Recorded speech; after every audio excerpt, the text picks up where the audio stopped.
There is a version of this story where a hand closes around a wrist half a second sooner than it did, and a boy who was supposed to die at Marineford does not die there. That is all it takes. Not a stronger punch, not a hidden power nobody knew about, not a trick of devil fruit physics that rewrites the fight. Just a fraction of a second, at the one moment in the entire history of this world where a fraction of a second was the only thing standing between a brother and a grave. Tonight we are going to sit inside that fraction of a second, and then we are going to follow everything it changes, all the way out to the edges of what a single saved life can rearrange. Somewhere at Marineford, in this telling, Portgas D Ace lives. Everything after that is new ground. Walk slowly so you can rest while you walk it. Get settled in. Wherever you are tonight, let your shoulders drop an inch, let your jaw unclench, let the blanket or the dark or the hum of the room around you do what it's there to do. There is nothing to remember here and nothing to hold on to. If a name goes by too fast, let it go by. If you're asleep in 20 minutes, that's not failure. That's the whole design working exactly as it should. I'll still be talking. It won't mind that you're not listening anymore. Think of this less as a story you need to follow and more as a very long, very quiet room that you're allowed to lie down in for as long as you like, with a voice in the corner turning pages so you don't have to. Before we can talk about the moment that changes, we have to walk through the moment that actually happened, slowly and honestly, because the weight of the invented version only means anything if the real version is sitting right beside it, unaltered, so you can feel the hinge between them. So we begin in the world as it was, not as it might have been, as it was.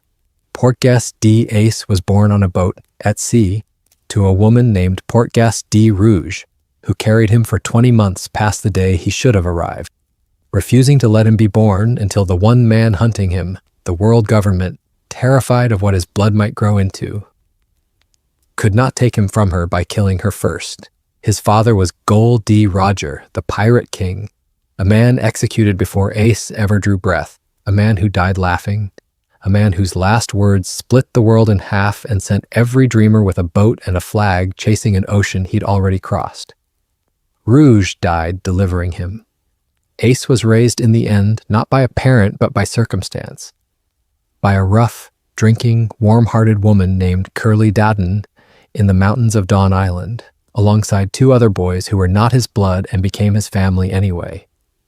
One was Sabo, a runaway noble's son with a temper and a boat he'd built himself. The other was a small, scrawny boy who could stretch like rubber, named Monkey D. Luffy. The three of them shared cups of sake in the old way that binds sworn brothers and swore themselves a family, and for a while that was the whole world. Then it wasn't.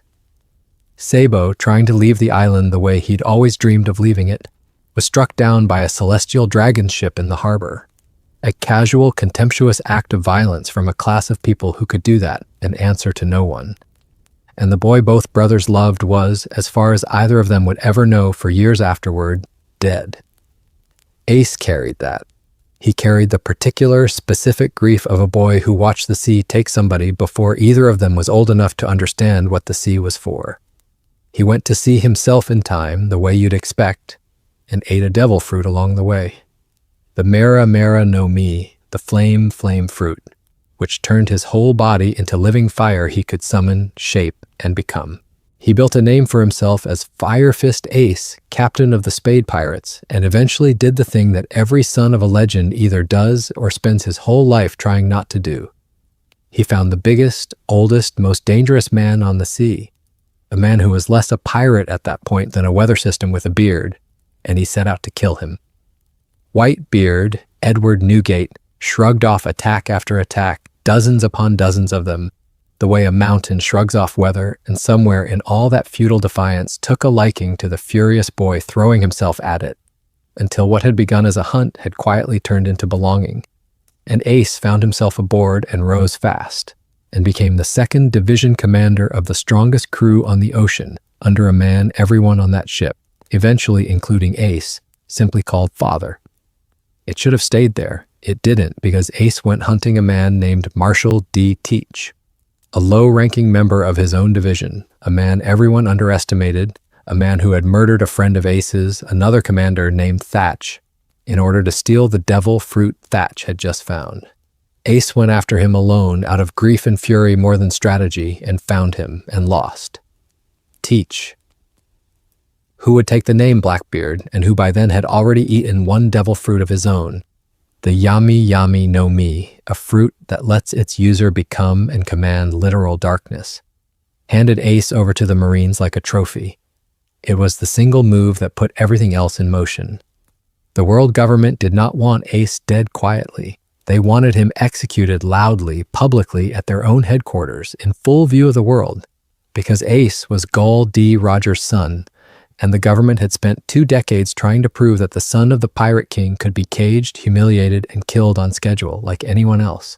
It was never really about Ace at all. It was about making an example out of the one bloodline they were most afraid of. That is the setup. Now we walk into the day itself. Marineford is the headquarters of the Marines, a fortress city built into a bay. And on the day of Ace's execution, it became the single most heavily armed piece of ground in the story of this world.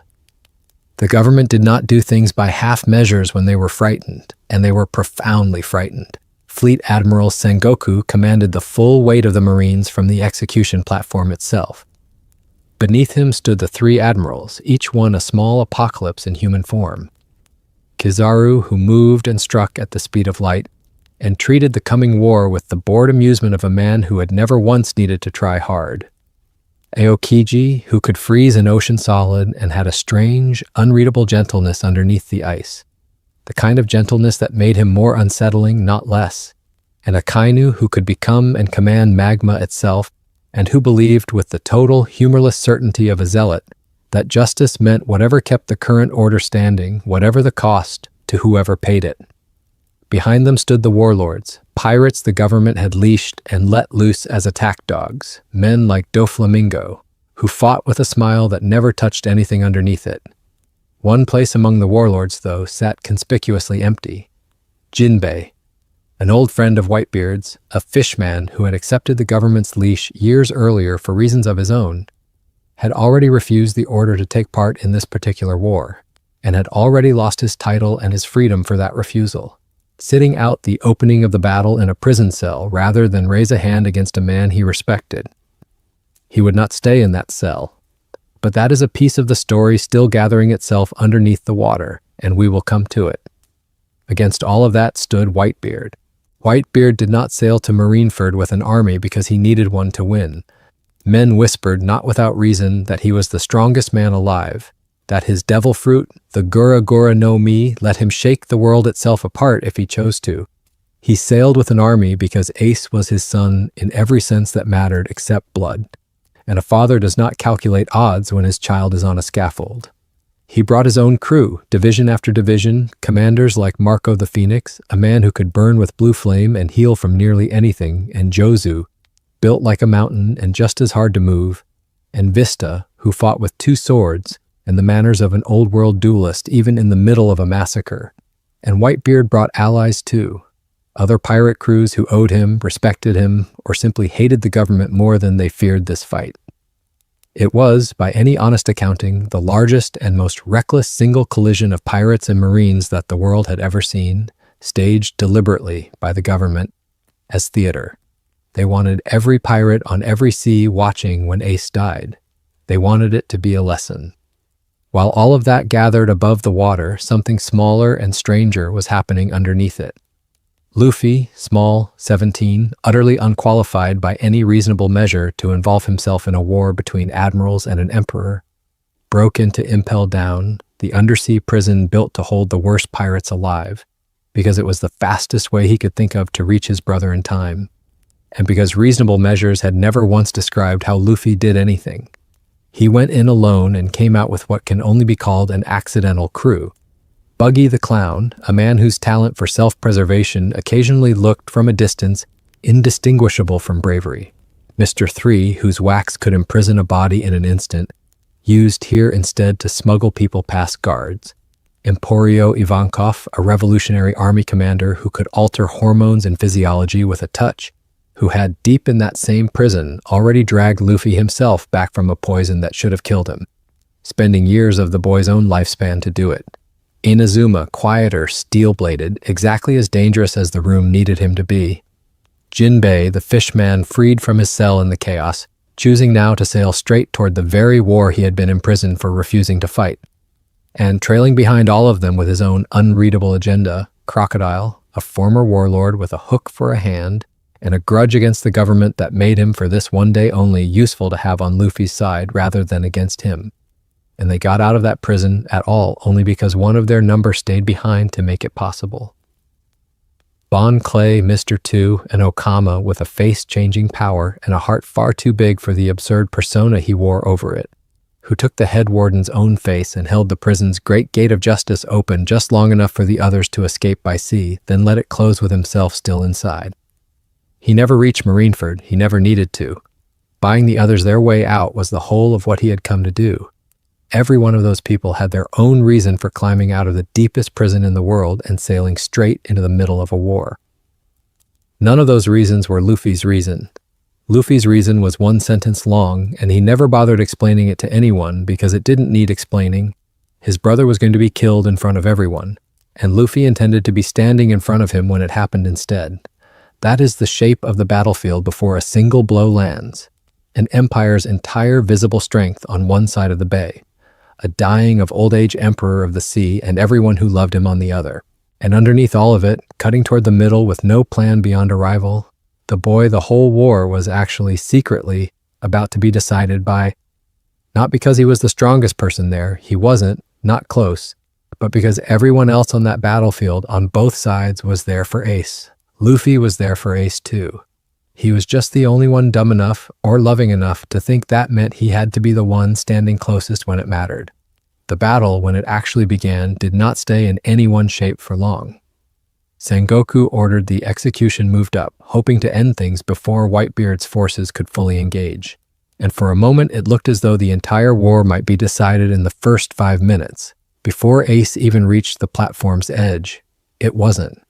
Whitebeard's people broke through hard, and the execution stalled, and the two sides settled into the kind of enormous, chaotic, many-fronted fighting that no single account of it ever fully captures, because no one person was in a position to see all of it at once.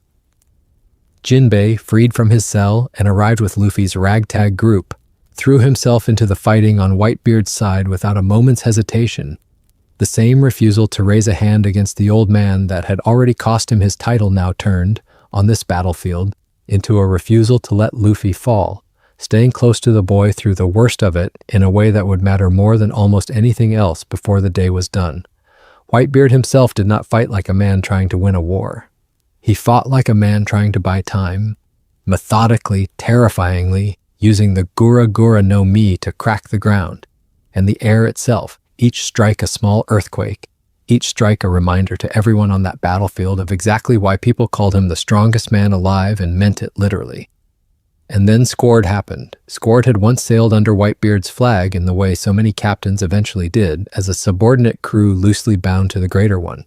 And Squard had made a bet, quietly before the battle ever started, that Whitebeard was going to lose, and that the safest place to be standing when that happened was on the winning side. He drove a blade into Whitebeard's back in the middle of the fighting, a betrayal so naked and so personal that it briefly stopped several other conversations on the battlefield entirely. Whitebeard did not die from it.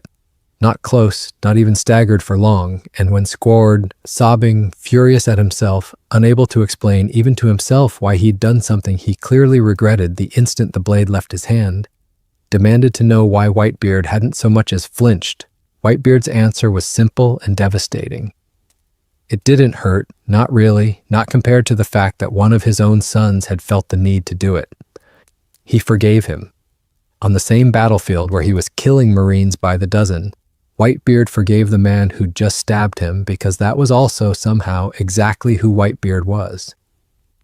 Ace, meanwhile, had been freed from his restraints in the initial chaos of the breach, and for a stretch of the battle he fought at his father's side rather than standing bound above it, which was itself already more than either of them expected to get. It didn't last because nothing at Marineford lasted. Akainu found his way toward Ace specifically, and Akainu did not fight the way Kizaru or Aokiji fought. Akainu fought like a man delivering a verdict, and he used words the same way. He said things about Whitebeard designed to provoke, and when that alone didn't work fast enough, he said something about Ace's blood, about Roger, about what Ace's existence supposedly proved about the rot the government believed ran through certain bloodlines. Cruel and specific in exactly the way that finds the one nerve a person has spent their whole life trying not to have touched. Ace, who had spent his entire childhood believing the very same thing about himself before Luffy and Sabo and Daden ever managed to talk him out of it, went for Akainu directly, and it worked exactly as well as walking directly at an Admiral of Magma usually works, which is to say, it put Ace precisely where Akainu wanted him. Luffy, still fighting his way up through the last of the resistance between himself and his brother, arrived just close enough, just in time, to see Akainu's fist ignite and start to move. Not toward Ace this time, but past him, toward Luffy. A single decision by Akainu to end the boy who had caused all of this trouble by breaking into Impel Down in the first place, to finish two problems with one strike.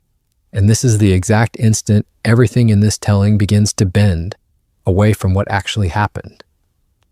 In the world as it actually happened, Ace saw the fist coming for Luffy and did the only thing a person who loved someone that much could do with half a second of warning. He threw himself into its path. He took a killing blow meant for his little brother directly through the chest, and he died from it, standing, smiling, thanking the people who had come for him, telling Luffy with his last breath to live, before his body went still in his brother's arms on a battlefield that had by that point already claimed thousands of smaller tragedies nobody would ever get to hear about. That is what happened. That is the true history. And nothing in the next hour of this video is meant to soften how completely, irreversibly real that version is. But sit with the half second itself for a moment, separate from what came after it, because a half second is a strange, elastic thing to hold in your mind. It is long enough for a body to twist. It is long enough for a foot to find slightly different footing on cracked, wet stone. It is long enough in a world where hockey exists, where warriors can, in extremity, sense intent itself arriving before the blow that carries it. For someone already moving on pure reflex and pure love to shift, at the very last fraction of that fraction, by inches, rather than not at all. Picture it this way. Ace still throws himself forward. Ace still puts his body between Akainu's fist and his brother, without hesitation, without calculating the odds, because that was never a calculation Ace was ever going to make any other way. But in this version, his shoulder turns a half-inch further than it turned in the world as it happened. Some last unconscious flinch of self-preservation his body made without asking his permission. The same kind of reflex that makes a hand snap back from a stove before the mind has finished registering heat. The magma fist that should have gone through his chest catches him instead across the chest and shoulder and down one arm, a glancing, catastrophic wound rather than a clean, fatal one. Flesh and cloth and devil fruit, conjured flame, all burning together in the same instant. Agony on a scale that would still, by any reasonable measure, be enough to kill most people within minutes. But it misses the heart. It misses the center. Ace goes down, and he goes down hard. And for one long, terrible moment, everyone standing close enough to see it, Luffy, first and worst of all, believes exactly what the real history says they should believe, that he is already gone. He is not gone, not yet. Whether he survives even the next 10 minutes is, at this exact instant, still an open question that nobody on that battlefield has time to answer. Because the battlefield does not stop for grief the way a story does. Luffy is screaming his brother's name in a way that will not have needed embellishing whether or not the ending changes. Whitebeard, close enough to see it, roars something that isn't language anymore. And into that chaos, because this is the one piece of real history this telling leans on to make the invented part hold together, Ivankov arrives close enough, fast enough, having already watched too many people die that week for want of a few more minutes to do the thing he had done once already, days earlier and a prison away for a different dying boy. Reach Ace before the wound finishes what it started, and buy him through sheer hormonal manipulation, devil fruit stubbornness. The same power that had dragged Luffy back from Magellan's poison. The handful of minutes his body needs to stabilize instead of stop. It is not a clean save. Ace does not stand back up and rejoin the fight. He is carried, unconscious, gray, barely breathing, off the field entirely, in critical condition that will not resolve for days, while the actual war rages on without him exactly as it needs to. Because here's the discipline this whole version has to hold on to, and I want to say it plainly once, so the rest of tonight makes sense. Saving Ace does not save the war. It does not undo Skord's betrayal, or make Akainu gentler, or stop Blackbeard's crew from doing what Blackbeard's crew is about to do. Whitebeard is already wounded from a dozen places by the time Ace goes down, wounds that have nothing to do with Ace at all, wounds that were always going to be fatal on their own timeline. In this telling, Whitebeard still dies at Marineford. He dies the same way, for the same reasons, fighting the same fight, delivering the same final act of fury and grief when Blackbeard's crew moves in on the wounded and the dying to finish what a whole war had started. That tragedy does not get erased tonight. Only one thing changes at Marineford. One boy, meant to die on a platform in front of the entire world as an example, instead gets carried off a battlefield broken, burned, and barely alive. But alive, while his little brother, for the first time in this telling, gets to hold on to something instead of losing it. Let that be the image you carry into the next stretch of this. Not a triumphant rescue, not a clean victory, just a war that still costs almost everything it cost in the true history. Except this time, not that. The rest of the Battle of Marineford in this telling unfolds almost exactly as it truly did, and there's a strange, heavy honesty in that. The world does not reorganize itself around one saved life, not even one this important. Whitebeard, already carrying wounds enough to kill 3 ordinary men, keeps fighting, because stopping was never something his body understood how to do once a fight had started, and because somewhere underneath the fury, there is also, now, something almost like relief. Ace is off the field, being fought over by doctors and Ivankov's borrowed time instead of by swords, and that is one less thing Whitebeard has to hold in his chest while he dies. He does not know yet whether Ace will live. Nobody does. He fights anyway, the way you keep rowing after you've already thrown everything overboard because the alternative is stopping, and stopping means the people behind you stop being protected. Blackbeard's crew arrives at the very end, as they always do. Opportunists rather than warriors, moving in on a battlefield already exhausted by hours of fighting rather than one they had any hand in winning. They find Whitebeard standing, barely, held up by will and by the sheer improbable mass of him, wounded in more places than a body should be able to survive being wounded, and they do what scavengers do to a wounded giant. They finish him, all of them at once, because none of them alone would have dared try it.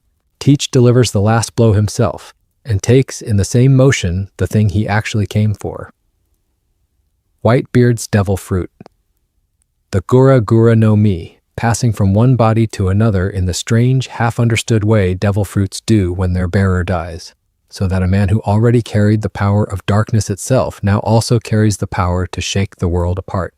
Whitebeard's last act, even wounded past any reasonable limit, is to drive his own weapon into the ground of the fortress that killed him and stand there upright, refusing the indignity of falling, until his heart simply stops mid-refusal. It is, in every version of this story, real or imagined, one of the most devastating deaths in the entire history of this world, and nothing about saving Ace was ever going to touch that.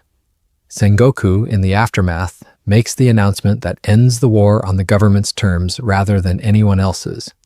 That Gold D. Rogers' son has been executed as planned, a lie told to a battlefield too exhausted and too grieving to immediately contradict it, a lie meant to preserve the appearance of government authority even though the actual execution never finished, even though the boy in question is, at that very moment, being carried unconscious toward whatever help his allies can find for him. It's a strange, bitter little detail to sit with. The world is told Ace died exactly on schedule, and for a long while afterward, most of it believes that, because why would anyone lie about a mercy this small? Only a handful of people on that battlefield know the truth. That Ace is alive, barely, hidden, and that keeping that fact hidden a little longer might be the only thing standing between him and a second, more thorough execution attempt the moment the government realizes its mistake. Luffy does not process any of this the way a person processes information. He processes it the way a body in shock processes an injury, from the inside out, in pieces, some of it not landing for hours. He watched his brother go down, believing, for a handful of minutes, that will apparently stay with him the rest of his life regardless of which version of this story you're in, that Ace was already gone. The relief that follows, once it becomes clear Ace is alive, does not cancel the trauma of those minutes. It sits right next to it. Luffy, in this telling, gets to keep his brother, and he still nearly breaks in half at Marineford doing it, because grief that intense doesn't check first to see whether the story eventually turns out okay. His body gives out from exhaustion and shock in almost the same way it did in the true history. The same collapse, the same emptiness, the same need for Jinbei and the escaped allies from Impel Down to carry him bodily off that battlefield before the government can collect either brother as a trophy. They get out. Both of them this time instead of one. That's the whole difference the war produces. Everything else about that day, the scale of the loss, the size of the grief, the price the world pays for one execution that was never really about justice at all, stays exactly, unbearably the same.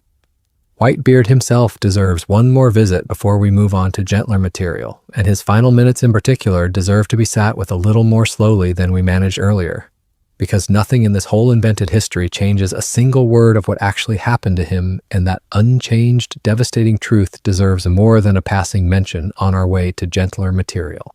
In the true history, in the last stretch of that battle, wounded past any reasonable measure a body should be able to survive, Whitebeard does something that has nothing to do with tactics and everything to do with legacy.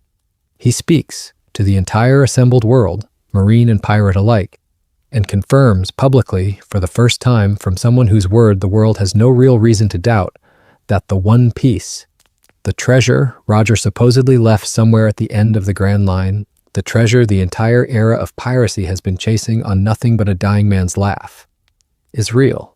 He says it knowing he'll never go looking for it himself.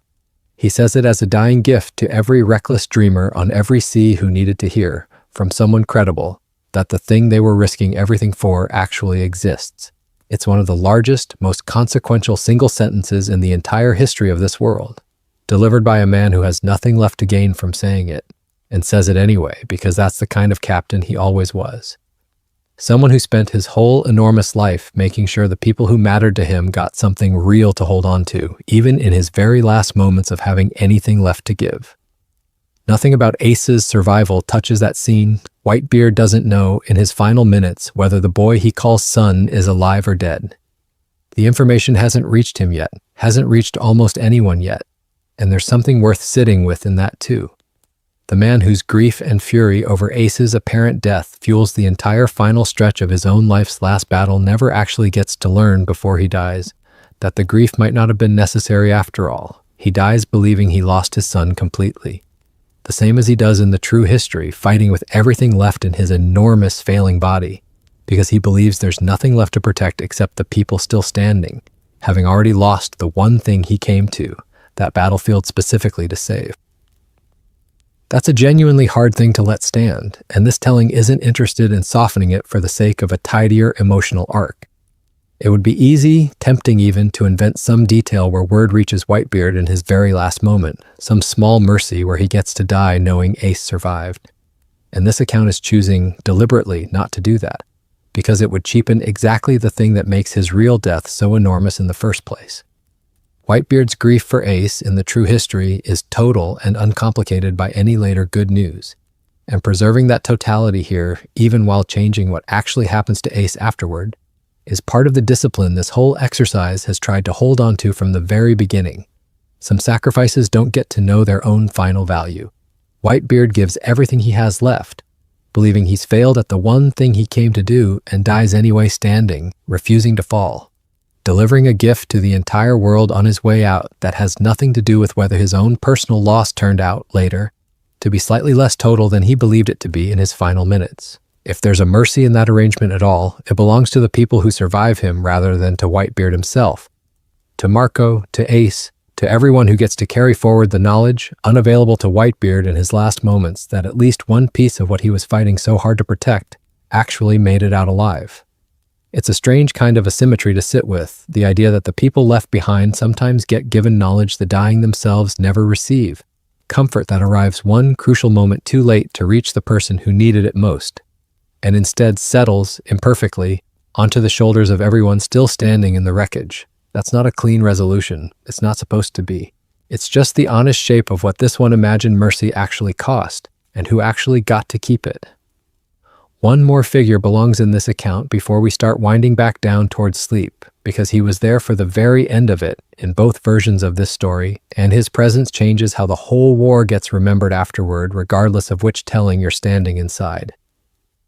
In the true history, Shanks arrives at Marineford only in the war's final minutes, long after Ace is already gone, long after Whitebeard has fallen, his own crew appearing suddenly enough and with enough unspoken weight behind them that the fighting simply stops. Not because anyone declares a truce, but because Shanks himself stands between the remaining combatants and nobody, not even Blackbeard, seems willing to test whether he's bluffing. He and Sengoku share a short, quiet, devastating exchange afterward, more about Era's ending than about tactics, and then he leaves as suddenly as he arrived, having said almost nothing and having changed, simply by standing there, the entire trajectory of what happens next. It's one of the story's great demonstrations that reputation and presence can be their own form of power, entirely separate from whatever a person is actually capable of doing in a fight. In this telling, Shanks arrives at exactly the same moment, for exactly the same reasons, and the fighting stops exactly the same way. What's different is what he sees and hears in the chaos of the field before things fully settle. A field where the official story hasn't finished calcifying yet, where the truth about Ace is still fluid enough that a man standing close enough, paying attention closely enough, might catch what almost nobody else on that battlefield is meant to notice. That the body being carried off toward the ships isn't a corpse being retrieved with the grim finality corpses get retrieved with, but something being moved with the specific, careful urgency reserved for someone still, barely alive. Shanks doesn't need it confirmed to him directly. He spent enough of his life reading rooms and battlefields to recognize the difference between a crew mourning and a crew racing against a clock, and what he sees in the handful of people carrying Ace away looks unmistakably like the second thing. He says nothing about it. That's important and entirely in character. Shanks has never been a man who announces what he knows, and he has his own long, careful, unhurried relationship with truths he's decided aren't his to reveal on anyone else's timeline but his own. But it changes, quietly, the particular grief he carries out of that battlefield with him. Shanks knew Roger. He was there, young, at the very end of Roger's life, close enough to the man to have earned the scar across his eye and the straw hat he'd later hand down to a boy on Dawn Island who reminded him, even as a child, of something he couldn't quite name.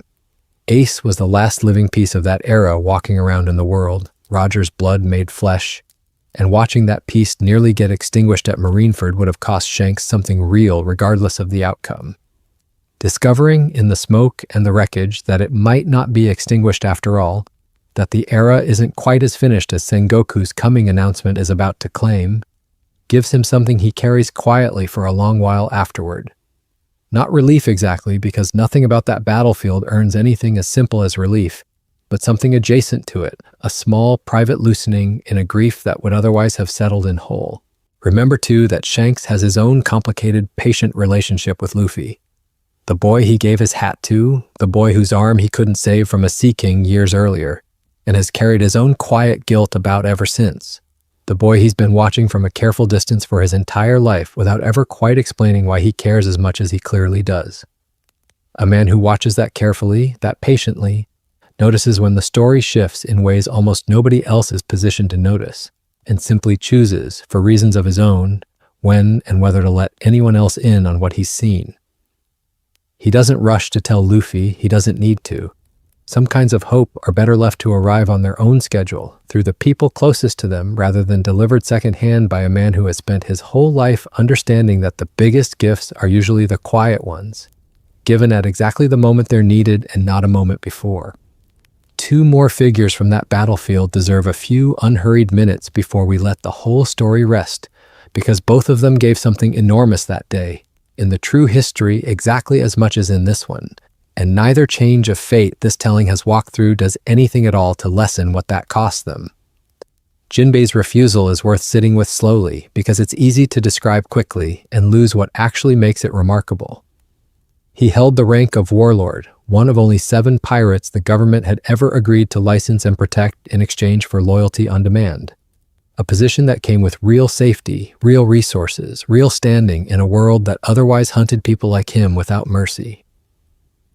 And when the order came in the middle of the largest battle of his lifetime to prove that loyalty by striking down Whitebeard, a man Jinbei respected deeply, an old ally from years before any of this began, he said no, plainly, in front of every admiral and every marine and every ally on that field, knowing exactly what it would cost him.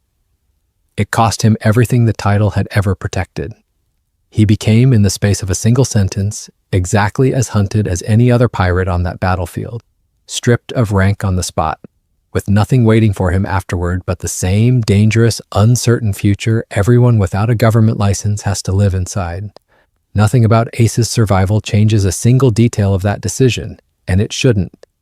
Jinbei's choice was never contingent on how the war turned out for anyone else. It was a matter of who he'd decided. Long before that day, he was and was not willing to become.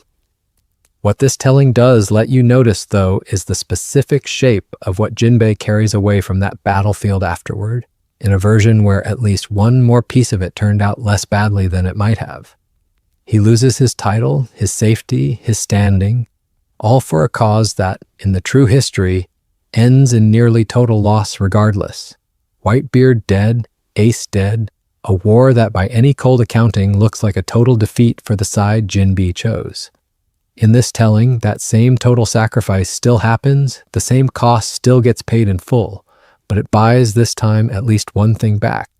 A boy carried off that battlefield alive instead of dead, in part because Jinbei's own refusal to fight and the chaos it sowed helped keep certain forces occupied elsewhere at exactly the moment they needed to be.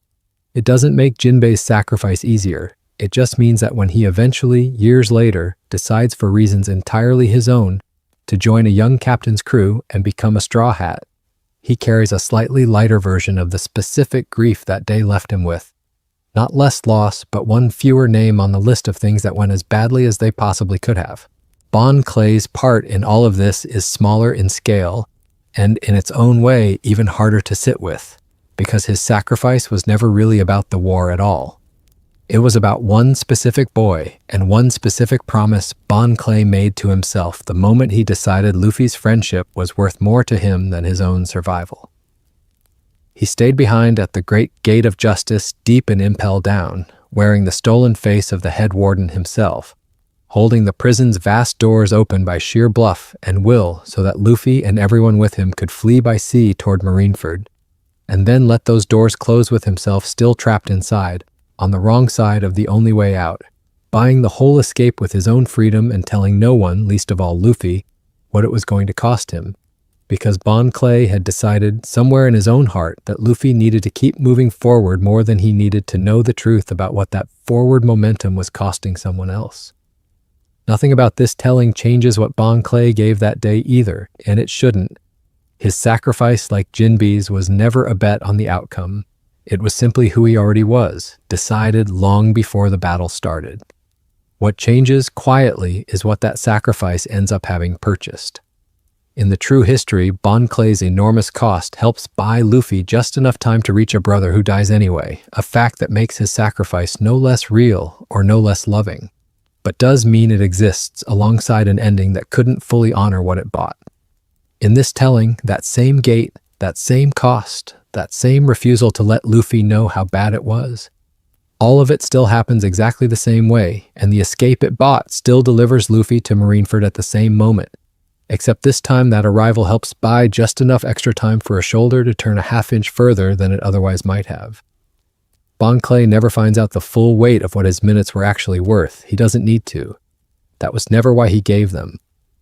There's one more name worth pausing on from that escape out of Impel Down, mostly because he's the one member of Luffy's accidental crew who had on paper the least reason of anyone to help, and the most reason to walk away the moment it stopped being convenient. Crocodile. He'd been a warlord himself once, stripped of the title after his own defeat at Luffy's hands in a completely separate story, on a completely separate island, in a completely separate war that had nothing to do with Whitebeard or Ace at all. He owed the government nothing but resentment, and he owed Luffy, if anything, a grudge rather than a favor, given how their last meeting had ended. And yet there he is, in the true history exactly as much as in this one, climbing out of the deepest prison in the world alongside a boy he has every surface reason to dislike, moving toward a battlefield that has absolutely nothing to do with his own ambitions, for reasons the story never fully spells out and Crocodile himself would probably deny having if you asked him directly. The honest answer, as much as this story ever gives one, seems to be something close to professional curiosity crossed with old buried loyalty to the idea of chaos over order. Crocodile has never had much love for the world government's version of justice, has his own long history of being used and discarded by the exact same institution that's about to publicly execute Ace as a lesson to the rest of the pirate world. And there's a particular cold satisfaction available to a man like that in simply being present to watch that institution's carefully staged theater go wrong in front of everyone. He doesn't fight for Ace's sake particularly. He doesn't fight for Luffy's sake either, not in any sentimental way he'd ever admit to. He fights mostly because he's there, and because doing damage to the Marines' plans that day costs him nothing and might, in some petty, private way, settle an old score of his own that has nothing to do with brotherhood at all. Nothing about this telling changes any of that calculus, and it shouldn't. Crocodile was never a character this story needed to redeem, and turning him into a secret softy who cared about Ace and Luffy all along would betray exactly what makes him interesting in the first place. What's worth noticing instead is a small, almost accidental irony sitting underneath his presence on that battlefield. A man with no particular stake in whether Ace lives or dies, present at the single moment where a shoulder turning a half-inch further changed everything, contributing, in his own indifferent, self-interested way, to a chaos loud enough and wide enough to help buy the extra seconds this whole telling depends on. Crocodile never finds out that his own contribution to the day's disorder mattered at all to that particular outcome. And if he ever did find out, it's easy to imagine him being faintly annoyed at the idea that anything he did that day could be read as an act of accidental kindness rather than the simple pursuit of his own old grudges. There's something worth sitting with in that, actually, something that runs quietly under this entire imagined history. Not every person who ends up mattering to a good outcome was trying to produce one. Some of the people who helped save Ace that day loved him fiercely and knew exactly what they were risking to do it. Whitebeard, Marco, Luffy, Jinbe, and some of them, like Crocodile, simply happened to be standing in the chaos for reasons entirely their own, indifferent to the boy on the platform, contributing to his survival the way a strong wind contributes to a ship reaching port faster, without ever once caring where the ship was actually headed. Both kinds of help turn out to matter in the end, in a battlefield this large and this chaotic. It's a strange, slightly humbling thing to notice about how good outcomes actually get built in a world this size. Not always out of love, sometimes just out of 1,000 separate, unrelated selfishnesses happening to point, for one afternoon, in roughly the same direction. And then there's Buggy, who deserves at least a little of tonight's attention precisely because nobody, including Buggy himself, would ever have predicted he'd end up standing in the middle of the most important battle of his generation. Buggy is, by his own frequent admission and by nearly everyone else's assessment, a coward first and an opportunist second. A man whose devil fruit lets him split his own body apart into disconnected floating pieces, a power that's occasionally treated as more comedic than fearsome, and that Buggy himself has spent a career leaning into for maximum theatrical effect rather than maximum actual danger. He was a cabin boy once, decades earlier, aboard Gul D. Rogers' own ship, alongside a young, then unscarred boy who would grow up to become Shanks, the two of them bickering constantly by every account in the specific way only genuine old friends bicker, long before either of them had built the reputations the rest of the world would eventually know them by. That's Buggy's actual legitimate connection to this whole story. Not power, not ambition on Ace's scale, just an old, half-forgotten proximity to the same legendary crew that produced the boy the entire war was about. He ends up impelled down entirely by his own poor decisions and ends up escaping alongside Luffy's group entirely by accident of timing and self-interest, and ends up at Marineford in both the true history and this one, mostly because leaving would have been more dangerous than staying and because some strange buried loyalty to the memory of the captain who once let a frightened, ambitious cabin boy tag along on his ship flickers, briefly, into something that looks almost like courage. He doesn't fight like Whitebeard's commanders fight. He doesn't sacrifice like Bon Clay sacrifices. He spends a good portion of the battle doing what Buggy always does, which is surviving by whatever means happen to be available, occasionally, almost despite himself, doing something that helps the people around him rather than only himself. It would be easy and slightly unfair to him to treat Buggy purely as comic relief in an account this heavy, and this telling doesn't want to make that mistake, because underneath the theatrics there's a genuinely poignant detail worth naming. Buggy is one of a vanishingly small number of people left alive who actually knew Roger personally, who sailed with him, who has memories of the man that predate the legend entirely. And that makes him, whether he'd ever admit it or care to examine it, one of the people on that battlefield with the oldest, quietest personal stake in whether Roger's only son lives or dies, older even than Garp's stake, older than Shank's. He never says so out loud. Buggy has never in his life said an earnest thing out loud if a boastful one would do the job instead. But there's a version of that afternoon, easy enough to imagine, where some small, half-buried part of him, the part that still remembers being a frightened cabin boy on Roger's ship, decades and several lifetimes ago, quietly hopes, without ever framing it that way to himself, that this particular story gets to end a little better than it looked like it was going to. Whether it does or doesn't, Buggy goes right on being exactly who he's always been afterward. Loud, self-serving, endlessly entertaining, entirely unbothered by whatever brush with real history he happened to have that one afternoon. That's part of what makes a world this large feel genuinely alive rather than only tragic. Not every important thread gets tied up in solemn, weighty language. Some of it just gets carried by a clown who happened to know the right dead man once, and never quite lets himself notice how much that old connection still means to him. In the true history, Luffy is carried to Amazon Lily, an island of warrior women ruled by Boa Hancock, who has her own complicated feelings toward Luffy and offers him sanctuary anyway, no questions asked, because Jinbei asks her to, and because something about the boy makes people want to protect him even when protecting him makes no strategic sense at all. He recovers there physically over a period of weeks, his body knitting itself back together, and then, alone without warning, weeks after the fact, once the adrenaline and the shock finally finish wearing off, he breaks. Not dramatically, not in front of anyone at first. He simply starts screaming, alone, an animal sound with no words in it, grief finally arriving on its own schedule instead of his. In the real history, that grief never has a floor under it because there is nothing left to hope for by the time it hits. In this telling, the same collapse happens on the same island, at almost exactly the same distance in time from the war, because trauma doesn't wait for good news to arrive before it demands to be felt. Except this time there is, underneath the grief, something else waiting to surface once the scream finishes.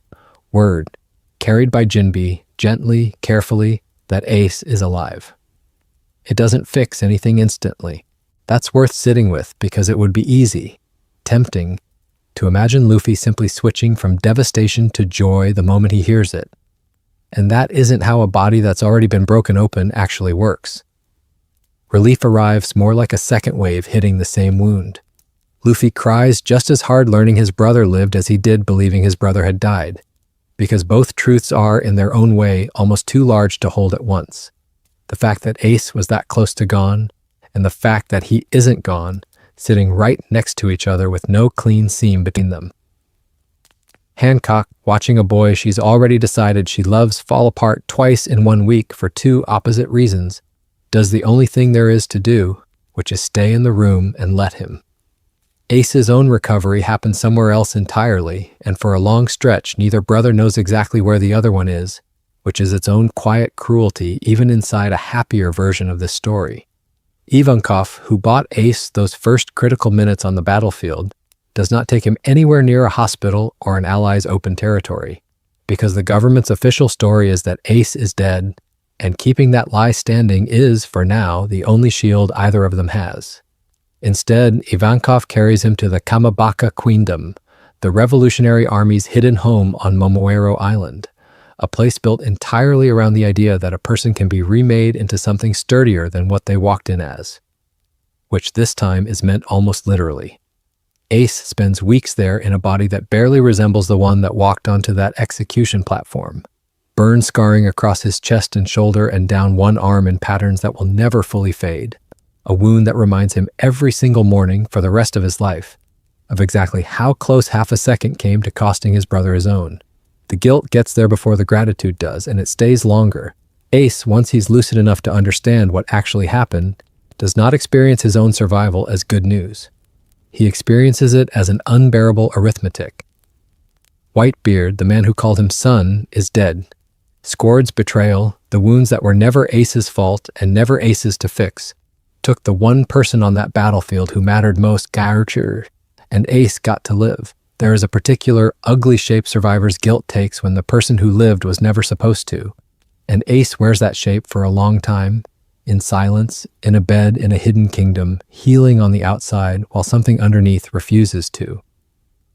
Ivankov, who pulled Ace back from the very edge on that battlefield and has watched over his recovery in the week since, sits with that silence rather than trying to talk him out of it, because Ivankov understands something most well-meaning comfort misses entirely. You cannot argue a person out of survivor's guilt. You can only wait with them until they're ready to stop needing it to be true. Word does eventually reach Ace the same way it reached Luffy, carried carefully, quietly through Revolutionary Army channels that exist specifically to move information the government would rather stayed still, that his little brother is alive too, recovering, safe, on an island of warriors who have decided, for reasons of their own, to guard him like something precious. Ace does not scream the way Luffy screamed. He goes very quiet instead for a long time, and then he cries the kind of crying that comes out of a person who has spent their entire life believing they weren't allowed to be loved this much, finally believing it anyway, because the alternative, believing his brother's love had been wasted on someone who died anyway, had just impossibly stopped being true. Neither brother reaches the other in person for a long while. The world is too dangerous for that yet, and the lie of Ace's death is still doing important protective work, however painful it is to sustain. But somewhere in that stretch of recovery, separate beds, separate islands, separate kinds of healing, something in this story shifts for good. In the true history, Luffy's grief for Ace becomes one of the load-bearing walls of everything he does afterward, a loss he carries silently into every fight for years, a scar the story never really lets heal because it was never meant to. In this telling, that same nearly unbearable loss gets rerouted at the very last possible second into something the story rarely lets its characters have. A second chance at a relationship that should have ended and didn't. Let me linger a little longer on the place where so much of Ace's actual healing happens in this telling, because Kamabaka Queendom is one of the stranger, gentler corners of this entire world, and it deserves more than a passing mention as simply a convenient hiding spot.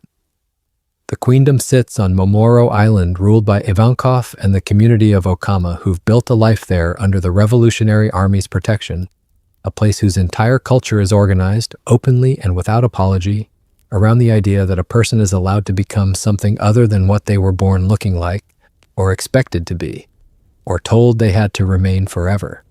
It is, in the true history, treated with real affection by the story, rather than as a joke at its own expense. A rare place in this world genuinely built around self-transformation as something to be celebrated rather than feared, run by people who have generally already survived their own version of being told, by someone with power over them exactly who they were and were not allowed to become. That makes it, of all the places this invented history could have hidden a broken, guilt-carrying, secretly alive boy, almost uncannily the right one.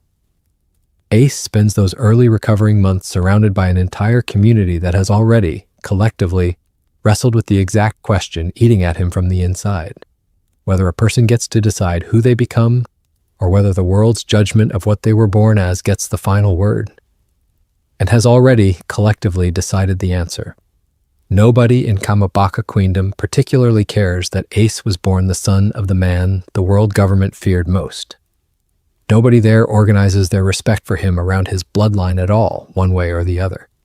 He is, for the first extended stretch of his life, simply a person recovering among other people who understand, more intuitively than almost anyone else in this story could, what it costs to be told your body or your birth disqualifies you from something, and what it takes to decide otherwise anyway. Ivankov's own care for him carries that same philosophy underneath its bluntness. Ivankov has done this kind of thing before. Dragged a dying boy back from a poison that should have been the end of him, deep in Impel Down, using the same devil fruit, the Horu no Mi, which lets its user manipulate hormones and through them physiology itself in startling, sometimes miraculous ways. That boy was Luffy, pulled back at the cost of years of his own lifespan. Doing something like it again for Ace at Marineford isn't sentimental to Ivankov, even though it plainly is sentimental underneath the bluster. It's simply what Ivankov does for people worth saving, delivered with the same theatrical, larger-than-life energy Ivankov brings to nearly everything, because grief and gentleness in Ivankov's world have never needed to look soft to be real. The tough love conversation where Ivankov finally tells Ace flatly that his guilt has curdled into a kind of vanity. That's not a rare moment of uncharacteristic seriousness breaking through a comic character. It's exactly consistent with who Ivankov has always been, someone who survived their own impossible circumstances by refusing to let the world's judgment of them be the final word, and who has no patience left, having done that hard work personally for watching someone else refuse the same freedom once it's finally actually available to them. There's something quietly fitting, too, in the fact that this is also Revolutionary Army territory, the same organization quietly keeping Sabo alive and unrecognized for a decade before Ace ever arrives. Which means the Queendom, this one soft corner of an otherwise brutal world, ends up doing an enormous amount of the story's actual emotional labor in this telling, healing two of the three brothers separately, years apart, without either of them fully realizing, until the day their paths finally cross inside those same walls, just how much of their family's survival this one strange, gentle island quietly made possible. One more relationship deserves a moment before we let this story start settling toward its close. And it belongs to the one person standing on the Marine side of that battlefield who loved Ace and Luffy both, long before either of them had any idea what kind of world they were going to grow up into. Monkey D. Garp is, by any fair accounting, one of the strangest men in this entire story to hold in your head at once because he contains contradictions the narrative never fully resolves and was probably never trying to. He is a Marine Vice Admiral who could have been a Fleet Admiral many times over and refused every promotion. A man who personally trained the son of his own worst enemy, a man who raised his actual grandson, Luffy, on stories about pirates meant as cautionary tales that the boy heard instead as an invitation. He loved Roger in his own gruff, complicated, adversarial way, the specific love that grows between two people who've spent a lifetime trying to defeat each other and never quite managing it. And he loved Ace without ever being able to say so plainly from the moment he took over the boy's upbringing on Dawn Island, hauling him around by the collar, feeding him, teaching him to fight, doing all the unglamorous daily labor of raising a child while never once being able to call it what it obviously was because the Marines Garp served could never be allowed to learn that one of their most decorated officers was quietly, personally raising the son of the Pirate King as something close to his own. In the true history, Garp stands on that battlefield and watches Ace die in front of him. And the story does not soften what that costs him. He does not manage to save either grandson from the worst day of their lives, and something in him goes quiet afterward that never fully comes back. A grief carried by a man whose entire professional identity depends on never being seen carrying it. He continues serving the Marines that ordered the execution, because leaving would mean abandoning Luffy's file to officers with no reason to go easy on him, and Garp has always understood, better than almost anyone else in this story, that sometimes the way you protect someone is by staying exactly where you are rather than storming off in the direction your grief wants you to go. In this telling, Garp is standing close enough to see the same wound land, close enough to believe, for the same unbearable stretch of minutes everyone else on that field believes it, that he has just watched a second grandson die in front of him, having already, in his own private accounting, failed to protect the first one adequately his whole life either. The relief that follows, once it becomes clear Ace is being carried off still breathing, does something to Garp that nothing else in his long, strange career manages to do. It cracks visibly, if only for a moment, the enormous, jovial, deliberately foolish exterior he's spent decades building specifically so nobody has to look too closely at what's underneath it. Nobody who sees it mentions it afterward. Some things a man like Garp is allowed to keep, even from the people who witness them. What follows for Garp across the 2 years after is its own quiet, impossible balancing act. He cannot visit Ace, not directly, not without risking exposing exactly the fiction the government is depending on him, of all people, to help maintain. He cannot tell his own superiors the truth without ending the one shield keeping his grandson alive. He continues, in public, accepting the official story the same as everyone else, standing in briefing rooms, nodding along to language about the Pirate King's bloodline having finally been closed out, while privately carrying the specific, exhausting weight of knowing exactly how false that language is, and having no one he can safely say so to. It is, in its own way, the hardest 2 years of Garp's entire life, harder even than the original grief, because grief at least has the mercy of eventually starting to fade, while a secret this size has to be carried at full weight every single day for as long as the lie needs to hold. He does get one thing the true history never gives him: a letter, eventually, smuggled through channels Ivankov trusts in Ace's own uneven handwriting, saying almost nothing specific. Nothing that could be traced back to anyone if it were intercepted. Just a boy telling the man who half raised him that he was alive, that he was sorry for the fear, that he remembered every single lesson Garp had ever beaten, literally, into his and Luffy's stubborn heads about what kind of person he wanted to grow up to become. Garp reads it exactly once, memorizes every word, and burns it immediately afterward, the way you'd expect a career Marine protecting an impossible secret to have to. Then he goes back to work the next morning, loud and foolish and entirely unremarkable, exactly as he always has, carrying something underneath that particular performance that nobody watching him would ever have any reason to suspect was there. There is one more reaction worth walking through slowly, because it is the reaction the entire divergence was, in a strange way, always going to be about Akainu's. In the true history, Akainu gets exactly what he wanted at Marineford, and the story is honest enough never to pretend otherwise. He becomes, in the years that follow, Fleet Admiral, the highest-ranking Marine in the world, in large part because his particular brand of merciless, absolute justice is precisely what the government wants. Standing at the top of its chain of command after a battle that badly, his killing blow against Ace is treated within the Marines less as a controversial act than as a defining one. The moment that proves Sakazuki understands what justice actually requires when the softer admirals hesitate. It is, in its own dark way, the making of him. In this telling, that same ambition, that same worldview, that same willingness to burn anyone standing between himself and what he considers order, is all still there. Akainu doesn't become a different person just because his strike missed by a matter of degrees. What's different is what he has to live with afterward, and it is worth sitting with exactly how much it must eat at a man like that. Akainu does not experience Ace's survival as a minor miscalculation. He experiences it privately as the single loudest failure of his career, a failure made worse by the fact that almost nobody else in the Marines even knows to count it as one, because the official story, the story Sengoku tells, the story Akainu himself has every incentive to keep intact, insists that the execution succeeded exactly as planned.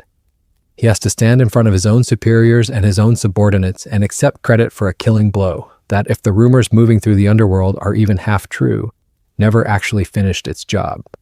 There's a specific, corrosive kind of shame in that, the shame of a man whose entire self-image runs on precision and inevitability, quietly aware that the one time it mattered most, his hand was half an inch off, and that half inch is the only reason a bloodline he spent his whole career trying to prove could be erased is still, infuriatingly, breathing somewhere out past his reach. He does not get to hunt Ace down and correct the mistake, not in the stretch of time this telling covers, and that restraint is itself part of the point. Publicly, Ace is dead. Akainu killed him. Everyone agrees, the matter is closed, and reopening it would mean admitting, in front of the entire government he now serves at the very top of, that his own strike failed, and that his own fleet admiral has been telling the world a comfortable lie for years. Pride and procedure conspire, in other words, to protect Ace almost as effectively as Ivankov's medicine did in the first place. Akainu is left instead to sit with the private, gnawing knowledge that somewhere out there, a boy he was certain he'd ended is getting stronger, is being protected by people patient and quiet enough to keep him hidden for years, and that the closure he was promised, the closure the entire war was staged to manufacture, was never actually real. For a man whose worldview depends entirely on the idea that the strong simply get to decide what's true, that is its own kind of unpunished punishment, invisible to everyone except the one person carrying it. There's something almost unbearably fitting in that shape if you sit with it long enough. The war at Marineford was never really a war about territory or piracy at all. It was staged, from the government side, as a demonstration, a public lesson about what happens to bloodlines the world government finds inconvenient. Akainu delivered what he believed was the final word in that lesson. In this telling, the final word turns out to be a lie he has to keep telling himself for the rest of his career, a small, permanent crack running underneath the ironclad certainty he's built his entire identity around. Nothing about that changes the world's balance of power in any way you could point to on a map. But it changes, quietly, permanently, exactly how solid the floor feels under the one man who was so certain he'd already won. Let's ground that whisper in one specific, invented scene, because abstract rumors are easy to describe and hard to actually feel, and feeling this one matters more than describing it. Picture a dock in some unremarkable port town, not the Grand Line, not anywhere the story usually bothers to name, just an ordinary stretch of ocean where ordinary people load ordinary cargo and mostly try to stay out of the way of anyone flying a Jolly Roger. A tavern near that dock, the kind with sawdust on the floor and a bartender who's heard every sea story twice and believes none of them anymore. A sailor 3 drinks into an evening he can't really afford, telling a story he heard from a story from a story, the way these things always travel, that somewhere out past the red line, in the new world nobody at this table will ever sail to, Fire Fist Ace is walking around alive, scarred up something terrible, keeping quiet, waiting for something. Nobody at that table can prove it. The bartender rolls his eyes, the way bartenders always roll their eyes at the wildest claim of the night, and says something about how every sailor's cousin's captain supposedly saw a ghost these days, and the sailor telling the story shrugs and admits he can't prove it either. He just heard it from a man who heard it from a man, the usual chain nobody can actually trace back to its source. And yet, and this is the part worth sitting with, he keeps telling it anyway, and the people listening keep half believing it anyway, because there is something in this particular rumor, more than in most idle tavern gossip, that people want to be true regardless of the evidence. And wanting a rumor to be true is its own kind of engine that keeps a story moving long after any reasonable person would have let it die out. That's the actual mechanism by which a whisper like this does real work in a world this size, and it's worth naming plainly. It isn't about proof, it's about permission. The government's official story, that the son of the Pirate King was executed exactly as planned, the bloodline closed out on schedule, was never really challenged by hard evidence in this telling, because hard evidence never really surfaces, not for years, not in any form the government could be forced to publicly answer for. What the rumor does instead is give ordinary people, dock workers and sailors and small-time pirates, with no stake in any war between emperors, quiet permission to keep hoping that the government's version of finality isn't the only version available. The same permission Roger's last words gave an entire generation of dreamers who went looking for a treasure nobody could prove existed either, on nothing more than a dying man's laugh and a rumor about what he'd said. Notice, too, how differently that same rumor lands depending on who's hearing it. For an ordinary sailor in an ordinary tavern, it's just a good story, half-believed, told mostly for the pleasure of telling something that might be true. For a Marine officer somewhere up the chain, hearing the same whisper secondhand, it's a low, persistent irritant. One more loose thread in an official narrative that's supposed to be airtight. One more reason to quietly wonder whether headquarters is telling the whole truth about a war a lot of people actually watched happen, and for the handful of people scattered across the world who loved Ace directly. Marco, Dayton back on Dawn Island, who raised him and has spent years since believing him gone, an old crewmate here or there who served under Whitebeard and never fully stopped grieving.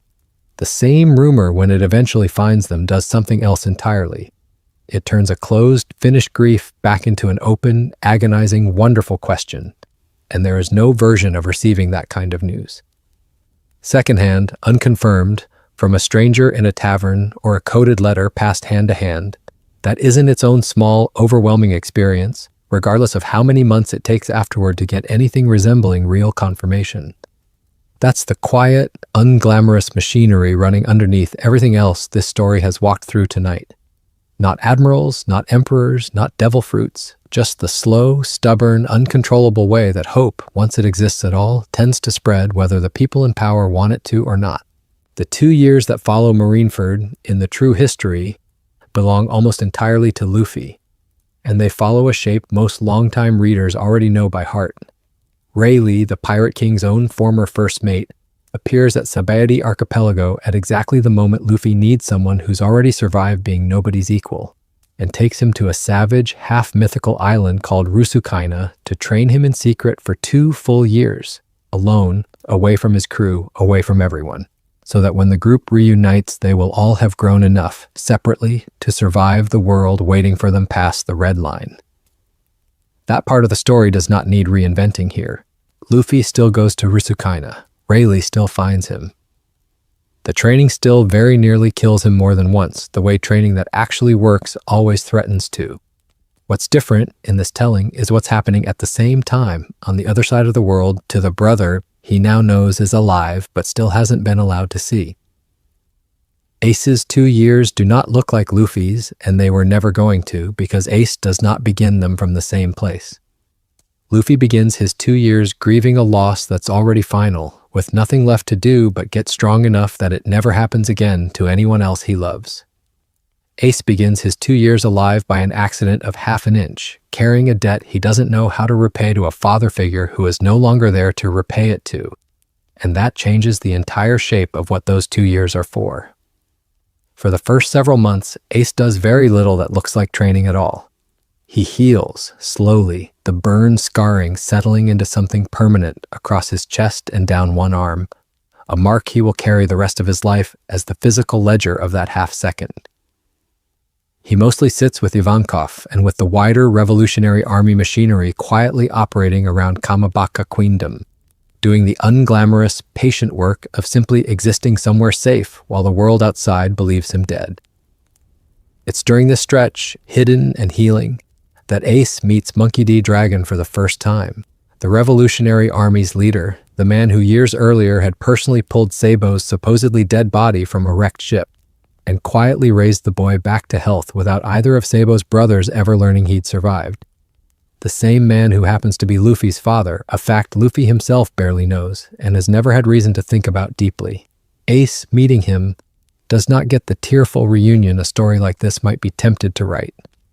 Dragon is not a warm man, not in any way that shows easily on the surface, and their first conversation is short, almost businesslike. But there's a moment in it, quiet, easy to miss, where Dragon tells Ace, without elaborating, that he'd heard what Ace did on that platform, and that whatever the boy decides to do with the life it bought him, it had better be something worth what it cost. It's not comfort, exactly. It's a kind of respect Ace has no framework for receiving from a man he's never met, and it sticks with him longer than comfort would have. The guilt does not disappear during this stretch. If anything, it sharpens, because healing gives a person time to think, and thinking, for Ace, mostly circles back to Whitebeard, and to the particular unfairness of a world where the man who called him son is gone, and Ace, who caused so much of what led to that final battle in the first place by going after Teach alone, is not. He writes, or tries to write, in the halting way people write things they don't expect anyone to read, something like an apology to a dead man, over and over, never finishing it, because there is no version of that letter that resolves anything. Ivankov, watching this happen for the 3rd or 4th month running, eventually does the thing gentle people sometimes have to do, which is stop being gentle for exactly one conversation. Tells Ace flatly that surviving is not a crime, that guilt, this large, eventually stops being grief and starts being a kind of vanity, a way of making the story still be about him even in its saddest chapter, and that the only actual tribute he owes Whitebeard now is to go be something worth what the old man died protecting instead of sitting in a room punishing himself for having been protected. It's a hard thing to hear. It's also, eventually, the thing that gets Ace out of that room. What he decides to do with the rest of the 2 years splits cleanly into 2 threads he can't fully reconcile with each other and doesn't try to. The first thread pulls him toward Marco, the Phoenix, Whitebeard's 1st Division commander, the man who by simple seniority and sheer unwillingness to let his family scatter has been holding the wreckage of the Whitebeard pirates together in the wake of their captain's death, protecting what territory and what people he still can, in a new world that no longer has an emperor sitting over that part of the map. Marco, when Ace finally makes his way to what's left of the crew, does not treat him as a miracle or a replacement captain. He treats him simply like a little brother who took an unbelievably stupid risk and happened to survive it, which is somehow exactly what Ace needs most. Not reverence, just the ordinary, exasperated love of someone who already knew him before any of this happened. Ace spends real time in those 2 years training alongside Marco and what remains of the old crew, not to lead them. Nobody, least of all Ace, believes he's ready to be anyone's captain yet, but to be worth standing among them again, to close some of the distance between the boy who got his father killed by his own recklessness, in his own private accounting, and the man he wants to be able to look Whitebeard's memory in the eye and call himself. The second thread is Blackbeard, and it is the thread Ace has to fight himself hardest to keep on a leash. He is not the same person who went hunting. Teach alone the first time, purely on rage, and lost badly for it. That mistake is arguably the whole reason any of this happened at all, and Ace knows it, carries it as its own separate weight. But knowing a mistake caused a catastrophe does not make the desire for revenge disappear. If anything, it sharpens it, because now Teach doesn't just hold a stolen fruit and a murdered friend's memory. He holds Whitebeard's own devil fruit too, taken off a dying man's body in the same battle that nearly took Ace's life along with it. Both Ivankov and Dragon, in their different ways, spend real effort over those 2 years talking Ace down from doing something reckless a second time. Not because Blackbeard doesn't deserve whatever's coming to him, but because a man who now carries 2 of the most dangerous devil fruit powers in the world is not something you hunt on anger alone twice and expect a different result the second time. Ace listens mostly. He trains instead of hunting. He gets stronger, deliberately, patiently, in a way the old reckless Ace never had the discipline to manage, because for the first time in his life he has something even bigger than revenge pulling at him. The simple, unbearable knowledge that his little brother's out there on some island right now, getting stronger too, and that whatever Ace becomes over these 2 years, he intends to be standing on his own 2 feet, healed and whole and worth the cost the next time he sees him. The family Ace returns to deserves real time, rather than being rushed past as background detail in someone else's recovery story, because Whitebeard's crew was never really built as a hierarchy in the way outsiders assumed. It was built as something closer to an enormous, unruly household, held together less by rank than by the specific, stubborn love its captain insisted on calling every single one of them his children. No matter how old, how dangerous, or how far from anything resembling a childhood they'd traveled to end up under his flag. Losing him didn't just cost that crew a leader, it cost every one of them, individually, the one person who had ever looked at their worst history and decided it didn't disqualify them from being loved. Ace's return doesn't undo that loss, but it does mean the household gets one of its children back at the exact moment it's trying to figure out how to keep being a household at all without the man who built it. Marco carries the heaviest version of that weight because seniority made him the one everyone else looks to now, whether he ever wanted that role or not. In the true history, Marco spends the years after Marineford holding a grieving, scattering crew together through sheer stubborn refusal to let his father's family come apart completely, declining more than one offer to simply disband and scatter into easier, safer anonymity because he can't make himself be the one who lets that happen. In this telling, that same stubbornness gets a strange, complicated gift dropped into the middle of it. One of his little brothers, believed gone, walks back through the door, scarred and guilty and unsure whether he's allowed to still call this family his. Marco does not make a speech about it. Marco, true to himself, makes Ace useful instead. Puts him to work almost immediately, training alongside the others, running supply routes, standing watch, the ordinary, unglamorous labor of holding a fractured crew together. Because Marco understands something about grief that gentler approaches sometimes miss. The fastest way to convince someone they're still allowed to belong somewhere is to simply need them for something without ceremony, the way you'd need any other pair of capable hands. Chozu and Vista carry it differently, and it's worth naming both of them individually rather than folding them into a faceless crowd of the commanders, because that's exactly the kind of erasure this crew spent its whole existence refusing to accept for any of its members. Jozu, built like something closer to a small mountain than a man, has never been a person who processes anything out loud, and his reaction to Ace's return is almost entirely physical. He simply stands near him more, in the wordless way certain people show up for each other, present at meals and drills and watch rotations without ever quite explaining why, because explaining was never his language to begin with. Vista, older-fashioned, almost courtly even in a crew of pirates, is the one who actually says the thing most of the others are only able to show. Tells Ace, plainly, one evening early in his recovery, that Whitebeard never once regretted a single day of letting him into this family, and that the old man would have called this Ace surviving, however it happened, however undeserved it might feel from the inside. A mercy worth every bit of the grief it sits beside, rather than something to apologize for. That distinction matters more than it might seem to on the surface, because it's the exact thing Ace has the hardest time believing on his own. Survivor's guilt doesn't respond well to logic, and no amount of the crew simply being glad to have him back fully dissolves the private arithmetic Ace keeps running, where Whitebeard's death and his own survival sit on opposite sides of a scale that never balances evenly no matter how he tries to redo the math. What the crew gives him instead, patiently, across those 2 years, isn't an argument that wins the arithmetic. It's simply their continued presence, meal after meal, drill after drill, refusing to let him disappear into the guilt even when he tries to. The same stubborn insistence Whitebeard himself built the whole family around in the first place. In a very real sense, learning to let himself be loved by this fractured, grieving, still fighting family again is Ace's actual training over those 2 years, every bit as much as anything physical Marco puts him through. And it's arguably the harder discipline of the two, because unlike a body, guilt doesn't get stronger from being pushed. It only slowly, grudgingly loosens its grip when it's given enough evidence over enough time that it was never actually deserved to begin with. One more person deserves real space in this account because she raised 2 of the 3 brothers this whole story revolves around, and she almost never gets the credit the story quietly implies she's owed.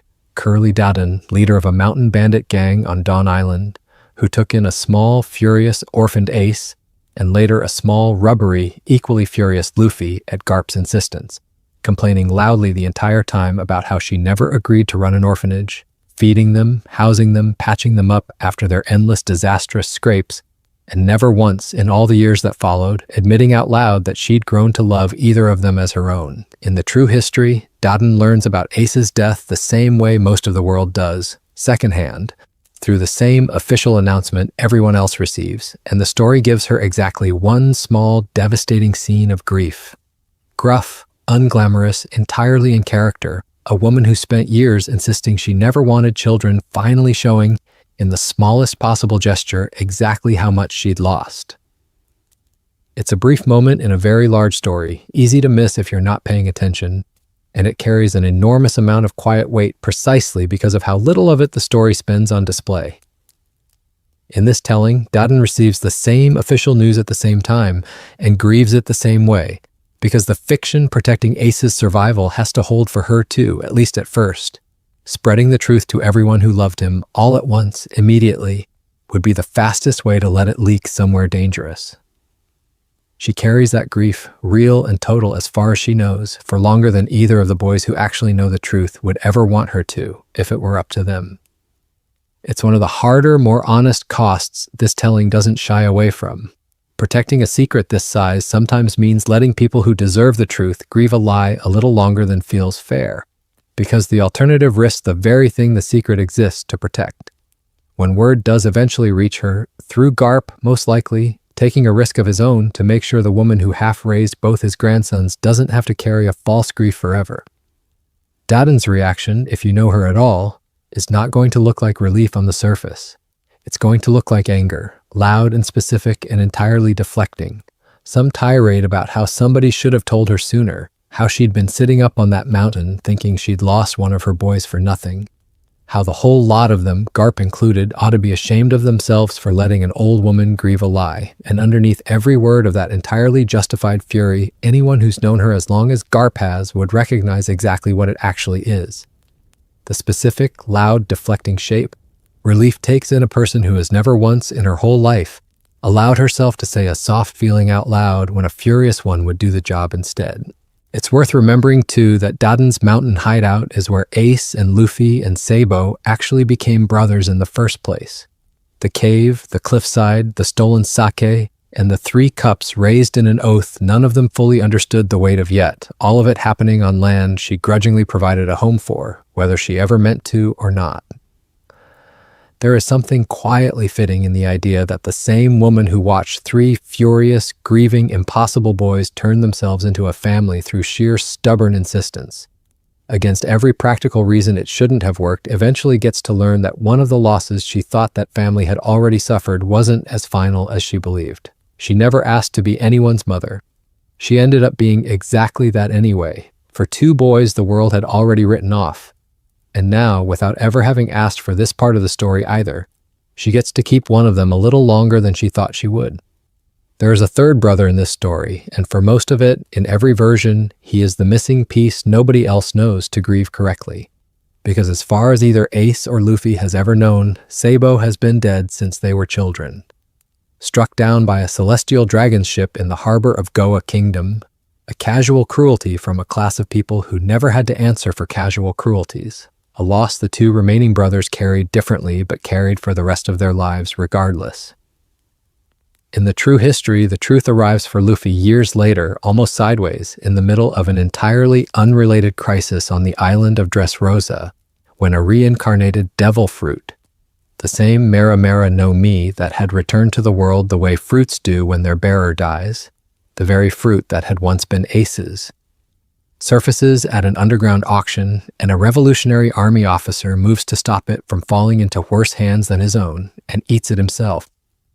And only afterward does the world and Luffy discover that the officer in question is Sabo, alive after all, carrying fire in his hands now the same way his brother once did, as though the story itself couldn't bear to let that particular power simply vanish from the family. None of that can happen here, and it's worth pausing on exactly why, because the reason is the whole engine of tonight's version of events. The Mera Mera no Mi never reincarnates in this telling because Ace never dies to release it. It is still exactly where it has always been, inside a scarred, guilt-carrying, very much alive body recovering in a hidden Revolutionary Army kingdom on Momoiro Island. Which means the one door the true history used to bring Sabo back into the light is simply gone. Something else has to open instead. What actually happens in this version is quieter and in some ways stranger, because it removes the years of separation the real story keeps between the reveal and the reunion. Ace, hidden inside Kamabaka Queendom for months already, healing under Ivankov's care, meeting Dragon in that same period for the first time in his life, is standing inside the one organization in the entire world where Sabo has, secretly, for over a decade, been quietly building a life and a rank of his own. It does not take long for paths that close to cross.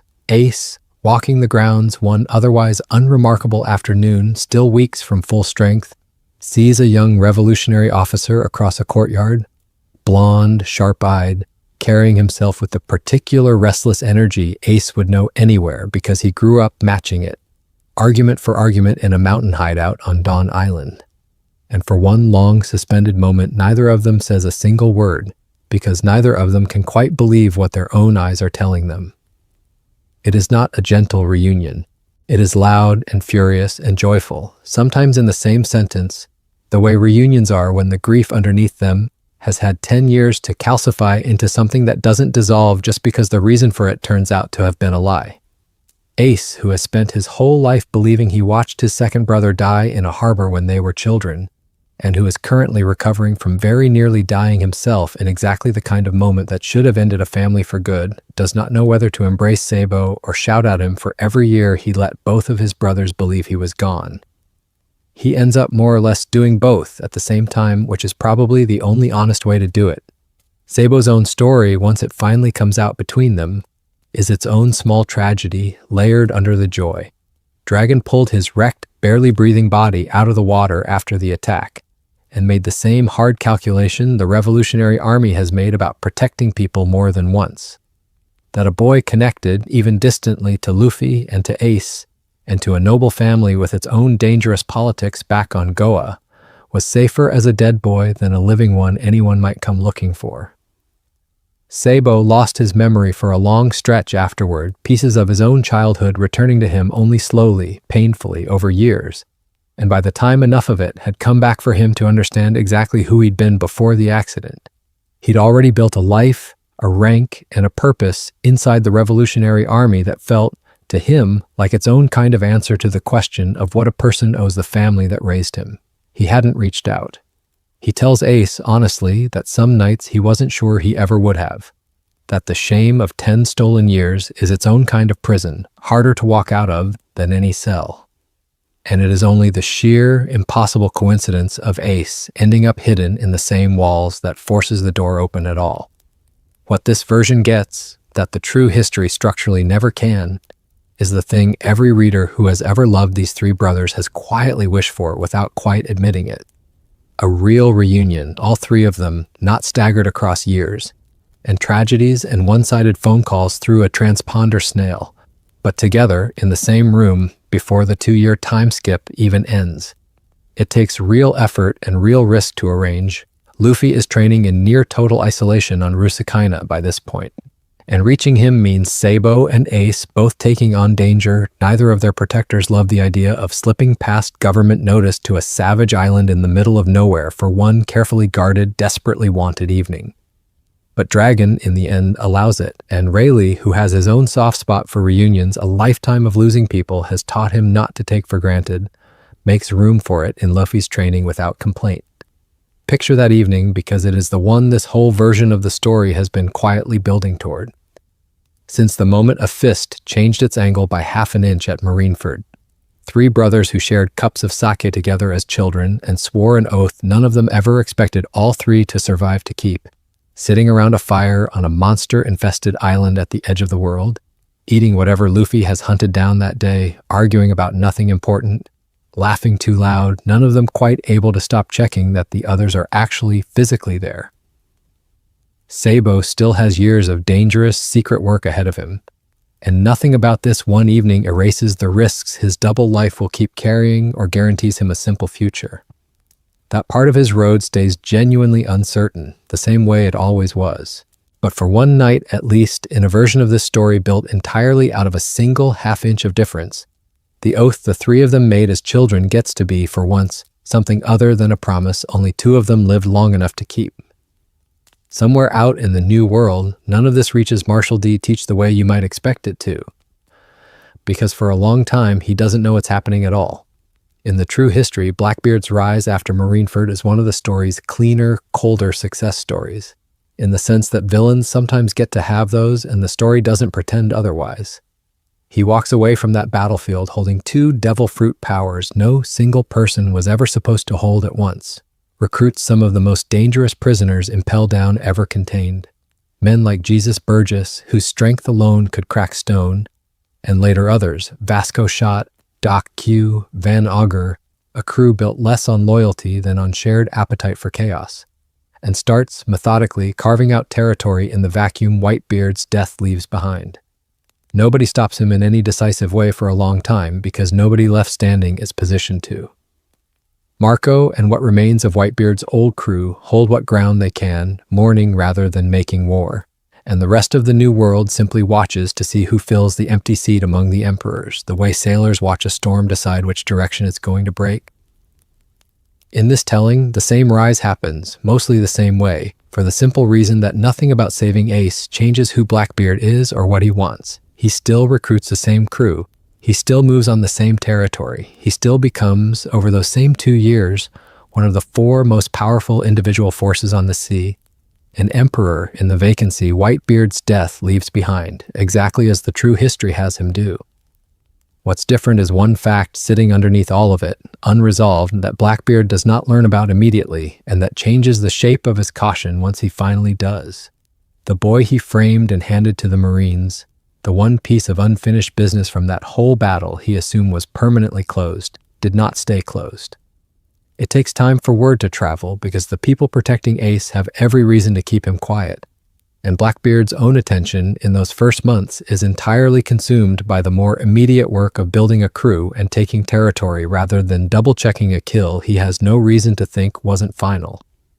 But information moves in the new world the way water moves through cracked stone, slowly and eventually, inevitably. A rumor here, a sighting there, half believed, dismissed as a ghost story by the people repeating it, taken far more seriously by the one man who actually has reason to fear it might be true. By the time real confirmation reaches Blackbeard, and in this telling it reaches him well before the 2 years are up, whispered through channels even an emperor can't fully seal off. The fact sits in his crew's operations like a splinter nobody can quite pull out. Firefist Ace is alive, recovering, and by every account getting stronger. Teach is not by nature a man who panics, and nothing here turns him into one. But he is, underneath the theatrical menace, a deeply careful strategist, someone who has spent his entire life patiently waiting for exactly the right moment to take exactly what he wants, rather than grabbing early and losing it. That patience is the whole reason he was able to sit quietly in Whitebeard's crew for years, beneath notice, until the one moment he needed arrived. A man built that way does not ignore a resurrected grudge. He recalculates around it instead. Some of the same aggressive territorial expansion the true history has him pursuing without hesitation, in this version, happens a little more cautiously, a little more defensively arranged, because somewhere out there is a man with every reason in the world to come looking for the two things Blackbeard is holding: a murdered crewmate's memory and a stolen father's devil fruit. And unlike most of Blackbeard's enemies, this one has already proven once that he doesn't calculate the odds correctly before deciding to try. Marco feels the shift too, on the other side of that same tension, though it shows up differently for him. In the true history, Marco holds what's left of Whitebeard's crew together mostly to protect and mourn, without much appetite left for offense. The fight for him is mostly over, and what remains is guardianship of the wreckage. In this telling, with Ace slowly rebuilding himself inside that same fractured family, guardianship starts quietly, to shade back into something with teeth in it again. Marco does not encourage Ace's hunger for revenge. If anything, he's as cautious about it as Ivankov and Dragon are, for exactly the same reasons, because he watched Ace nearly die once already going after Teach on nothing but anger, and has no interest in watching it happen twice. But having Ace back changes what the old crew believes is possible for their own future, in a way that has nothing to do with revenge specifically. A family that was purely mourning starts to become, slowly, a family that might eventually be rebuilding towards something. And Blackbeard, whatever else he is smart enough to read that shift in the wind the same way sailors read weather. None of this resolves, by design, in the stretch of story this video is willing to walk through. Ace does not hunt down Blackbeard and settle the account within these 2 years. The discipline he's learning painfully from Ivankov and from Dragon and from his own scarred memory of exactly how badly recklessness cost him the first time is precisely the discipline that keeps him from doing that. Blackbeard does not move against Ace directly either, not yet, because a careful man doesn't pick a fight with an old grudge before he's certain he can win it outright. And 2 years is not, by his own accounting, quite long enough to be certain of anything about a man who's already surprised him once just by staying alive. What exists between them by the time the 2 years finally end is not a resolved conflict. It's a live one. A debt neither side has forgotten, held in a strange, tense equilibrium, waiting for whichever future chapter of this world decides it's finally time to collect. That's the honest place to leave it. Not every changed thread in a story like this gets to tie off neatly. Some of them just get to keep existing, unresolved, the way real grudges and real fears actually do, right up until the moment life decides otherwise. Zoom out far enough, and the new world does not restructure itself as dramatically around one saved life as you might expect. And that's worth sitting with rather than rushing past, because it says something true about how large this world actually is.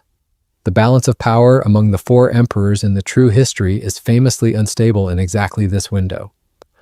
Whitebeard's death leaves an empty seat, and the next several years of the story are largely about who ends up filling it, with Blackbeard the obvious eventual answer, and Big Mom and Kaido continuing to hold their own vast, terrifying territories more or less undisturbed by anything happening on the other side of the map. None of that changes here either. Big Mom still rules Tato Land with the same appetite and the same volatility. Kaido still sits over Wano and the surrounding waters with the same crushing, seemingly unbreakable weight. Shanks still keeps his own crew and his own quiet, watchful distance from nearly everyone, doing whatever it is Shanks has always been doing, that the rest of the world only sees the edges of. What does shift subtly is the texture of the rumor that travels fastest through pirate ports and marine barracks alike in the 2 years after Marineford. And rumor, in a world built on legend and reputation the way this one is its own kind of real power, regardless of whether anyone can verify it. In the true history, the story that spreads is simple and total. The son of the pirate king is dead, executed as the government intended, the closest thing to proof anyone could ask for, that even the most legendary bloodlines can be broken on schedule. It's a story that serves the government's purposes perfectly. And for 2 years, mostly unchallenged, It does exactly the demoralizing work they built the execution to do. In this telling, that same official story gets told publicly the same way. Remember, Sengoku's announcement never wavers because protecting Ace's survival means protecting the lie a little longer. But underneath the official version, a second, quieter rumor starts moving through exactly the channels rumors always move through. Sailors' bars, prison grapevines, the loose, half-trusted network of people who owe the Revolutionary Army a favor or a debt. Fire Fist lives. Nobody official confirms it. Almost nobody who repeats it can prove it. But it moves anyway, the way the best rumors always do, gathering weight from the sheer number of separate people willing to whisper it rather than from any single source anyone could point to. That rumor does real, if quiet, work over those 2 years. It costs the government something they can't easily measure or complain about, because the entire value of Ace's execution to them was its finality, its use as proof that the D bloodline could be ended by decree. And a rumor that it wasn't ended, however unconfirmed, chips at that proof every single time it's repeated in a tavern the Marines can't fully police. It does something different for the pirates and would-be revolutionaries scattered across both halves of the map, who spent their whole lives believing that a pirate king's blood could simply be erased when it became inconvenient. For them, the whisper becomes something closer to hope, unverified and fragile, but present. The same low-grade, stubborn hope that outlasts most attempts to kill it outright.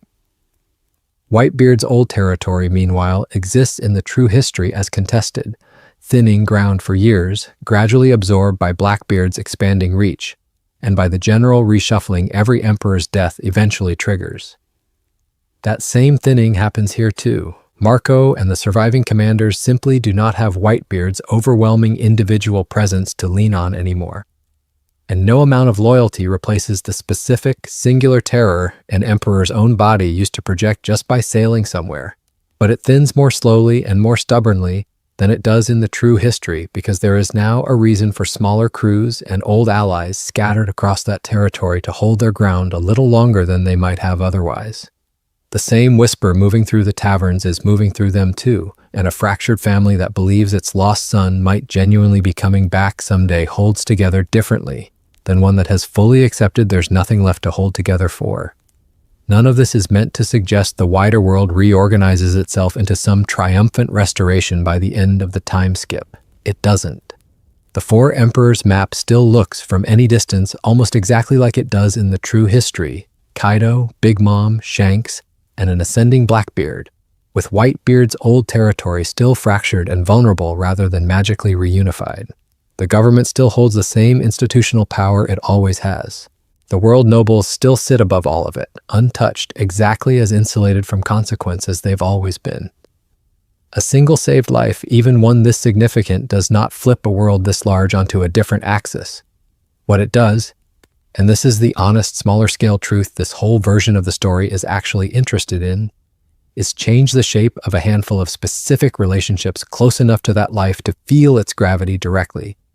One brother who gets to keep another, a found family that gets a second chance instead of a grave to visit. And one very dangerous, very patient man out in the new world who now has to spend 2 years wondering whether the debt he thought he'd settled for good is actually still open, waiting somewhere out past the horizon for him. The 2 years end the same place they always end in every version of this story. Sabaody Archipelago, the last stretch of relatively civilized water before the Red Line and the New World beyond it, where Luffy's scattered crew, each of them changed almost beyond recognition by 2 years spent apart, each of them having survived their own private version of Rosukaina in one form or another, find their way back to the same beach at the same agreed hour, the way they promised each other they would before any of them knew whether the promise was even realistic to keep. Zoro arrives having pushed his own body somewhere past what a body is supposed to be able to survive. Nami arrives sharper, steadier, having spent 2 years learning things about the wider world that make her more dangerous in a fight without her needing to throw a single punch to prove it. Everyone comes back different, and everyone comes back. And that in itself is the quiet miracle the true history has always built its time skip around, independent of anything happening to Ace at all. Luffy arrives too, of course, having spent 2 years being nearly killed by wildlife on a hostile island for the privilege of standing a chance in the world waiting past the horizon. And in this telling, he arrives carrying something the true history's Luffy does not get to carry onto that beach. An actual, lived memory of an evening around a campfire with both of his brothers, alive, teasing each other, safe for one night in the middle of all that danger. It does not make the 2 years easier. Training that brutal is brutal regardless of what waits at the end of it. But it changes what he's training toward.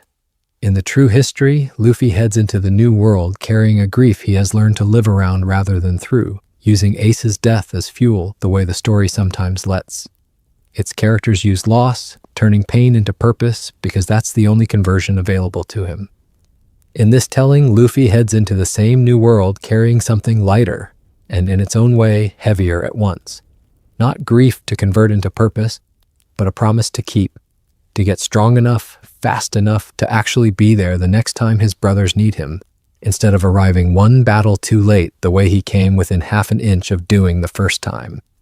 Ace's own return to the sea does not happen on that same beach, and this telling is careful not to pretend it should. The story that follows Sabaody belongs to Luffy's crew, the way it always has and always should. Fishman Island, Punk Hazard, Dressrosa, Whole Cake Island, Wano, all of it still ahead of them.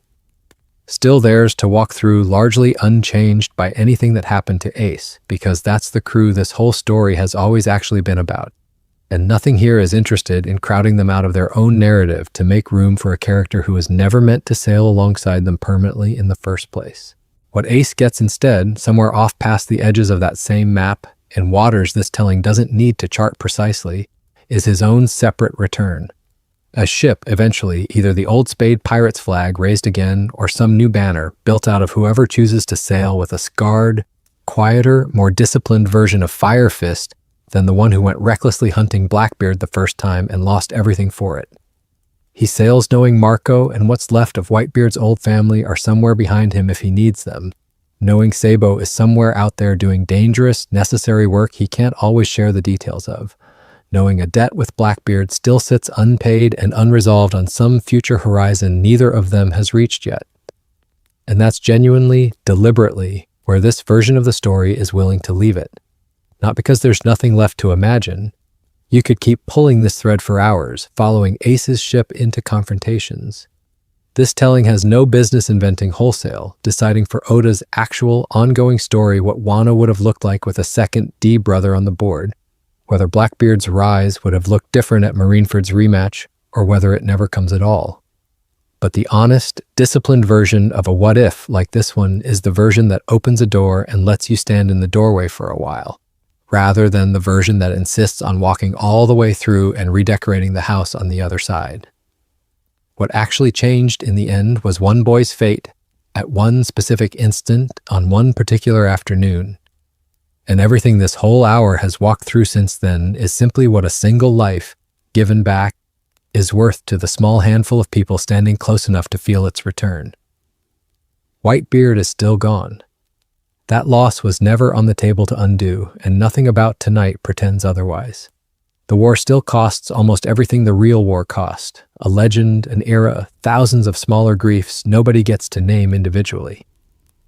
But somewhere in the middle of all that unavoidable tragedy, in this one telling, a hand closes around a shoulder half a second sooner than it should have, and 3 brothers who swore an oath as children get to keep more of that oath than the real story ever let them keep. That's the whole shape of the what-if, not a rewritten world. Just one true, devastating loss, sitting right beside one impossible, quiet mercy, close enough to touch. Spare a moment, too, for the people who don't find out right away, Luffy's own crew scattered across their own separate trials during those same 2 years, each of them carrying their own version of what they believe happened at Marineford, because Luffy is not by nature a person who explains his grief in detail to anyone. And there's no guarantee, even in this telling, that he tells them everything the moment they reunite at Sabaody. Picture it from their side for a moment. Zoro, Nami, Usopp, Sanji, Robin, Chopper, Frankie, Brook. Depending on how far along each of them has joined by that point in the story, know only what the wider world knows, which is the same official version everyone else has been told. That Luffy's brother died at Marineford, executed as the government intended. A loss they've each, in their own way, learned to handle around rather than through, because that's usually how a crew learns to carry a captain's grief when he doesn't offer them the details voluntarily. They don't know about the campfire on Rusakaina. They don't know about a scarred man recovering on a hidden island, or a third brother thought dead for a decade quietly serving the Revolutionary Army, or a debt sitting unresolved somewhere out in the New World between that recovering man and an ascending emperor. All they know when they find each other again on that beach is that their captain looks like someone who survived something enormous during those 2 years apart, the same as all of them did, and that whatever it was, he doesn't seem quite as broken by grief as the version of him they said goodbye to. Whether and when Luffy actually tells them the truth is the kind of question this telling is content to leave a little open, the same way it leaves the Blackbeard debt and Sabo's ongoing risk open, because forcing every thread closed by the end of one video would flatten exactly the kind of lived-in uncertainty that makes this whole exercise feel like a real possible world instead of a tidy fairy tale. What feels true to who these characters are, though, is that Luffy probably doesn't sit his crew down and deliver the whole story in one go. He's never been a person who explains himself in speeches. It's easier and more like him to imagine it arriving in pieces, the way most important truths about Luffy arrive for the people around him. Sanji noticing, months into their New World voyage, that Luffy occasionally mentions "my brother" in the present tense instead of the past, and choosing, with the same quiet tact he shows in 100 smaller moments, not to correct him or ask.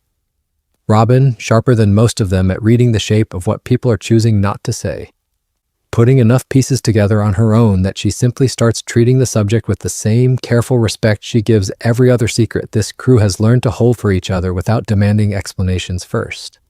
Zoro finding out plainly, directly, probably from Luffy himself, in one of the rare, quiet moments the two of them share on watch, because Zoro has never needed the softened version of anything, and Luffy has never felt the need to give him one. However it arrives, whenever it arrives, the crew's eventual reaction is less shock than recognition. Of course their captain carries something this large without making it anyone else's burden to help him carry.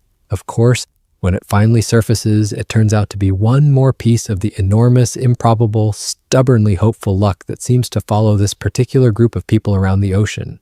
The same luck that keeps finding them allies in the least likely places, and keeps letting them walk away from fights that should, by any reasonable accounting, have ended several of them permanently more than once already. A crew built on believing in impossible things finds out that their captain's family survived something impossible too.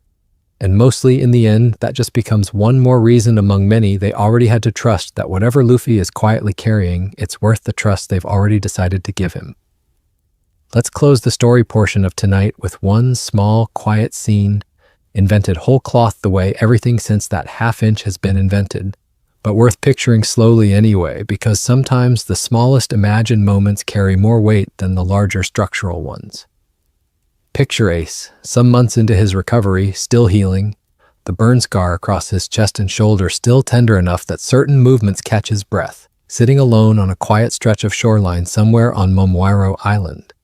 The kind of hour when the water goes the color of hammered pewter and the day's noise has mostly settled. He is not thinking in this moment about Blackbeard, or about the debt he owes Whitebeard's memory, or even about the specific ache of guilt that still visits him most mornings whether he invites it or not.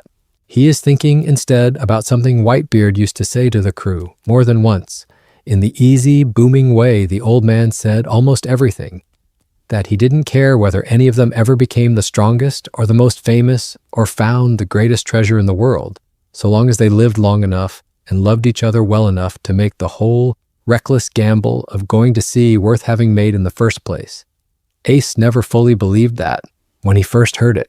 He'd spent too many years believing his own life was already forfeit, a debt owed to a world that had decided before he was ever born exactly what kind of person he was allowed to become. Sitting on that shoreline, scarred, alive, aware in a way he wasn't before Marineford, of exactly how thin the line is between the version of this story where he doesn't get to have this evening at all, and the version where he does. Something in that old, half-dismissed piece of wisdom finally settles all the way into him. He is not the strongest person in this story. He never will be. He didn't find any great treasure, and the debt with Blackbeard is still sitting out there unresolved, and Whitebeard is still gone. And none of that stops being true just because Ace finally, quietly, believes his captain meant exactly what he said. He picks up a piece of driftwood, out of habit more than purpose, and writes something in the wet sand near the tide line. Not because anyone is going to read it, not because it needs to last past the next wave, but because some things are easier to say to an ocean that's going to erase them in a few minutes than to say to a person who might remember them forever. It's not a grand statement, it's just a name. Whitebeard's, the old man's real name. The one fewer and fewer people bother using now that Whitebeard has hardened into something closer to legend than to memory, followed by 2 words, thank you. The tide comes in a few minutes later and takes it, the way tides always do. And Ace sits there a while longer watching the water smooth the sand back into blankness, and then eventually gets up and goes back inside and keeps training because that's what the debt actually looks like when you decide to spend it on becoming someone worth the cost instead of on drowning in the arithmetic of whether you deserve to survive it at all. That's the whole shape of what this what if was built to imagine, distilled down to one invented evening on one invented shoreline. Not a triumphant restoration, not a clean second chance, just a boy who was supposed to die learning, slowly, painfully, with help, how to actually live instead, which in this story more than almost any other might be the harder and rarer thing to pull off. There's a thread running under all of this that's worth pulling out into the light on its own, separate from the plot mechanics of who lives and who doesn't, because it touches something closer to the actual heart of why this particular story keeps returning again and again to the question of what a father's blood is supposed to mean. Ace spent his entire childhood believing his own existence was a kind of original sin. He was raised for years with the quiet, corrosive certainty that being Gall D. Rogers' son made him something the world was right to fear, something that shouldn't have been allowed to be born at all. A belief he absorbed so completely that as a small boy he once demanded, furiously, to know why Luffy and Sabo would want to be his brother at all, given what he believed himself to secretly be underneath. It took years, and 2 boys stubborn enough to refuse the premise entirely, to talk him out of that belief well enough to let himself be loved. And then Marineford happened, in the true history, and delivered the cruelest possible confirmation of every fear Ace had ever carried about his own bloodline. That the world would, in fact, kill him specifically and publicly for the crime of being born to the wrong father, exactly the way small, frightened Ace had always secretly suspected it eventually would. This telling doesn't let him escape that fear cleanly, and it shouldn't, because a story that simply erased the fear along with the death would be cheating its way to comfort rather than earning it. Ace still hears Akainu say those words about his blood being filthy. He still nearly dies specifically because of who his father was, in a war staged specifically to punish that bloodline in front of the entire world. What changes is what happens on the other side of that moment, not the fear disappearing, but Ace getting to keep living long enough to discover, slowly, painfully, with the help of people patient enough to sit with him through it, that the fear was never actually a verdict. It was just a threat, delivered by people with the power to nearly make it true. And nearly is not the same as actually. There's a phrase that recurs throughout this whole story, attached to certain rare people.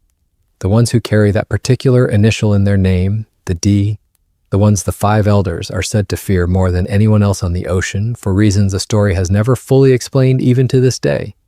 Nobody in this world, in any version of it, actually knows what the letter means, whether it's a bloodline, a title, an inheritance, or something closer to a shared destiny that simply happens to run through certain families. None of that gets resolved by tonight's version of events, and it shouldn't, because pretending an alternate history could answer a mystery. The real manga is still, deliberately holding back would be its own kind of dishonesty. What this version does get to explore instead is something smaller, and in its own way, more human. What it might actually feel like, from the inside, to carry a name the most powerful people in the world are afraid of, and to get the rare, precious chance to decide for yourself what that fear is eventually going to mean, instead of having the decision made for you on a scaffold before you turn 20. Roger himself, in the true history, died laughing, having lived exactly the life he wanted and having said, with his very last breath, that his treasure was out there somewhere for anyone bold enough to go looking. A death that reads, on the page, as something closer to triumph than tragedy, however strange that framing sounds for an execution. Ace's death at Marineford, in the true history, is deliberately built to echo that same image.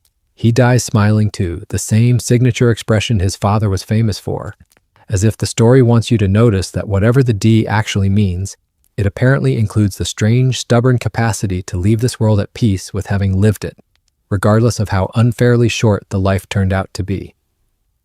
It's one of the most quietly devastating pieces of craftsmanship in the entire series, and nothing about tonight is trying to erase how powerful that image is in the version where it actually happens. But there's something worth noticing in the version where it doesn't too. If dying smiling is the D's strange inheritance, what's the inheritance of surviving instead? Of getting to carry that same fearlessness, that same refusal to be defined by other people's terror of your blood, not into a death scene, but into an actual, uncertain, ordinary future? Ace, in this telling, doesn't get the clean, tragic poetry of a perfect final smile. He gets something messier and arguably harder.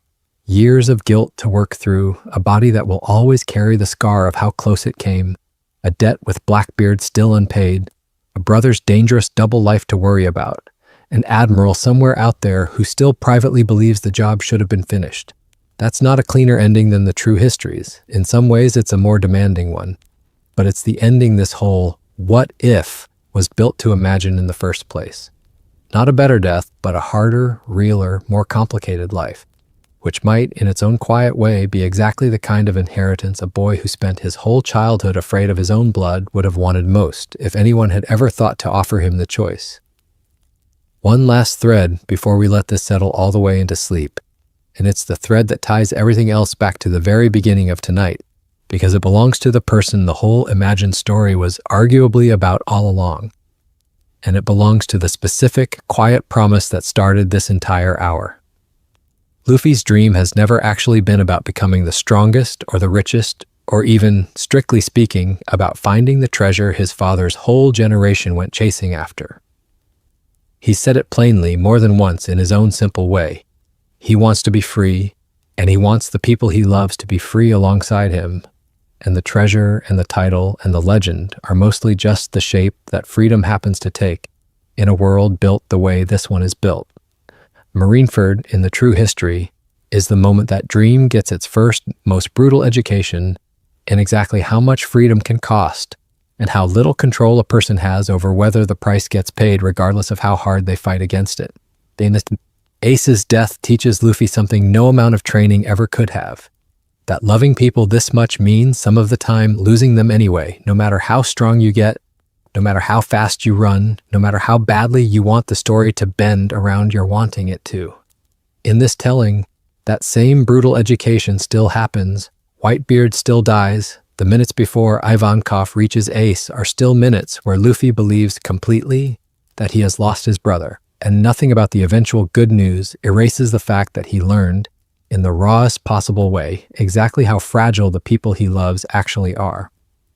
What changes is what he gets to do with that lesson afterward. In the true history, Luffy carries Ace's death forward as proof of the lesson, a scar he references again and again across the years that follow. Evidence that strength has limits and that some losses simply have to be survived rather than prevented. In this telling, Luffy gets to carry something rarer and, in its own way, more dangerous to believe. Proof that sometimes, if you're fast enough, if you're lucky enough, if the people around you love hard enough and act quickly enough, the worst thing that's about to happen doesn't have to happen after all. That's a much harder lesson to hold on to responsibly, because it can curdle, if you're not careful, into the belief that you can always outrun the worst outcome if you just try hard enough. And this telling doesn't pretend Luffy is wise enough, yet, at 17, freshly traumatized, to hold that lesson perfectly. He probably doesn't. He probably spends real time in the years that follow believing a little too much in his own ability to arrive in time, right up until some future battle teaches him the hard way that Marineford's near miss was a mercy, not a rule. But that's a different story than tonight's, and tonight's story is content to end here, at the exact edge of that harder lesson, having given this one dream, freedom for the people he loves, whatever it costs, one small, undeserved, imagined mercy to hold on to a little longer than the real world usually allows. A boy who broke into the most secure prison on Earth with no plan beyond reaching his brother in time gets, in this one telling, to have actually reached him in time, Not because he was strong enough to guarantee it, but because a whole battlefield full of people who loved that same brother happened to buy him, together by inches and by sacrifice and by sheer refusal to give up. Just enough extra time for the ending to bend the way his whole reckless, hopeful heart had been insisting it should bend the entire time he was running toward it. That's the dream this whole hour was quietly protecting underneath every admiral and every commander and every scarred survivor's private reckoning. Not a bigger, grander freedom than the one the true history already tells. Just the same freedom, held on to a little longer by a family that got to keep one more of its members than it was ever supposed to. Let that be the last thing you carry into sleep tonight. Not the war, not the tactics, not even the grief, just the simple, quiet, borrowed mercy of a brother who got to live and a family that got to keep him. Before we close this all the way, it's worth asking, gently, why a story like this one gets built and told at all. Why so many people across so many different fandoms keep returning to the exercise of imagining the one death that shouldn't have happened and rewinding it by half an inch. It isn't really about wanting a different story. Most people who love Ace's death scene in the true history love it precisely because of how completely it works, because it earns its grief honestly, because it doesn't cheat, because a boy who spent his whole life afraid he wasn't allowed to be loved gets, in his very last minutes, overwhelming, unambiguous proof that he was loved beyond anything he ever let himself believe. Wanting to rewind, that isn't a rejection of how well it was written. If anything, it's the opposite. It's what happens when a scene works so well that the grief it produces doesn't fully drain away once the chapter ends, and some part of the mind that loved that character goes looking, quietly, for somewhere else to put the feeling. That's what a what if like this one actually is, underneath the mechanics of altered timelines and reimagined consequences.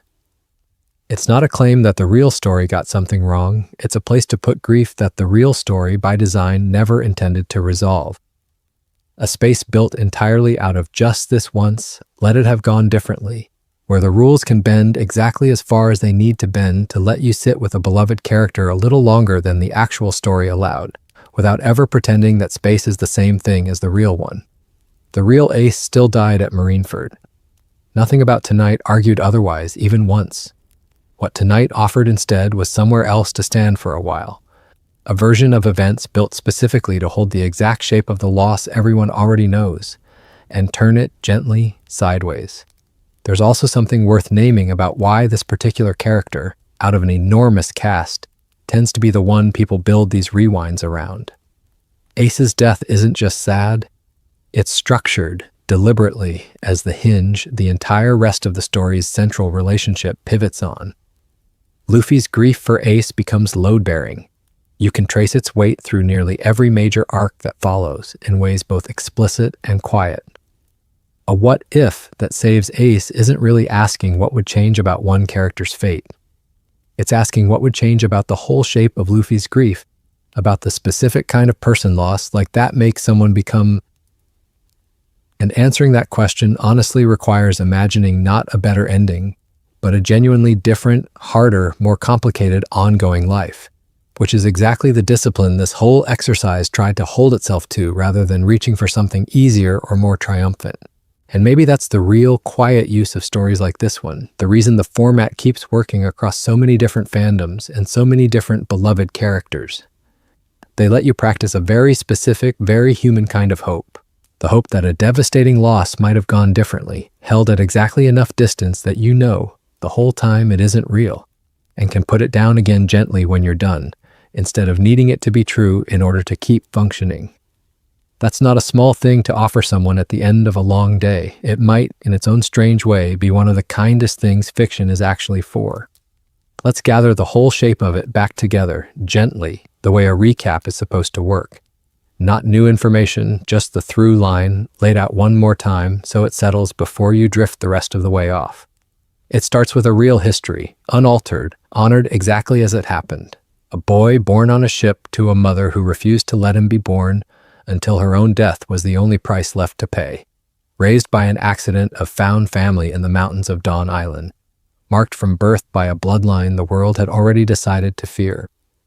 It carries him through a real war, staged by a government that wanted a public lesson more than it wanted justice.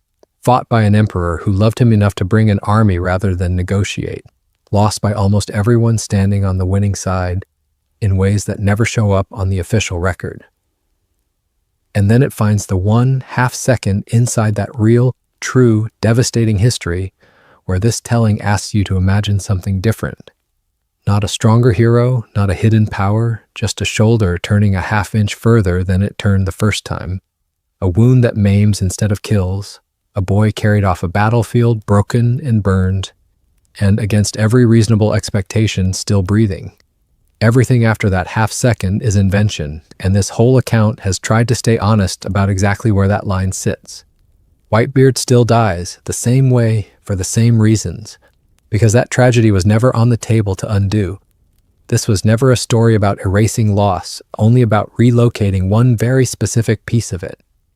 Luffy still breaks down on Amazon Lily, still trains himself half to death on Rusukaina, still becomes, over those 2 years, the person the second half of his story needs him to be. What changes sits entirely in the smaller, quieter spaces around that unmoved frame. A brother who gets to heal instead of being mourned. Hidden in a revolutionary stronghold, carrying guilt heavier than his wounds, and slowly, painfully, learning it was never a debt he actually owed.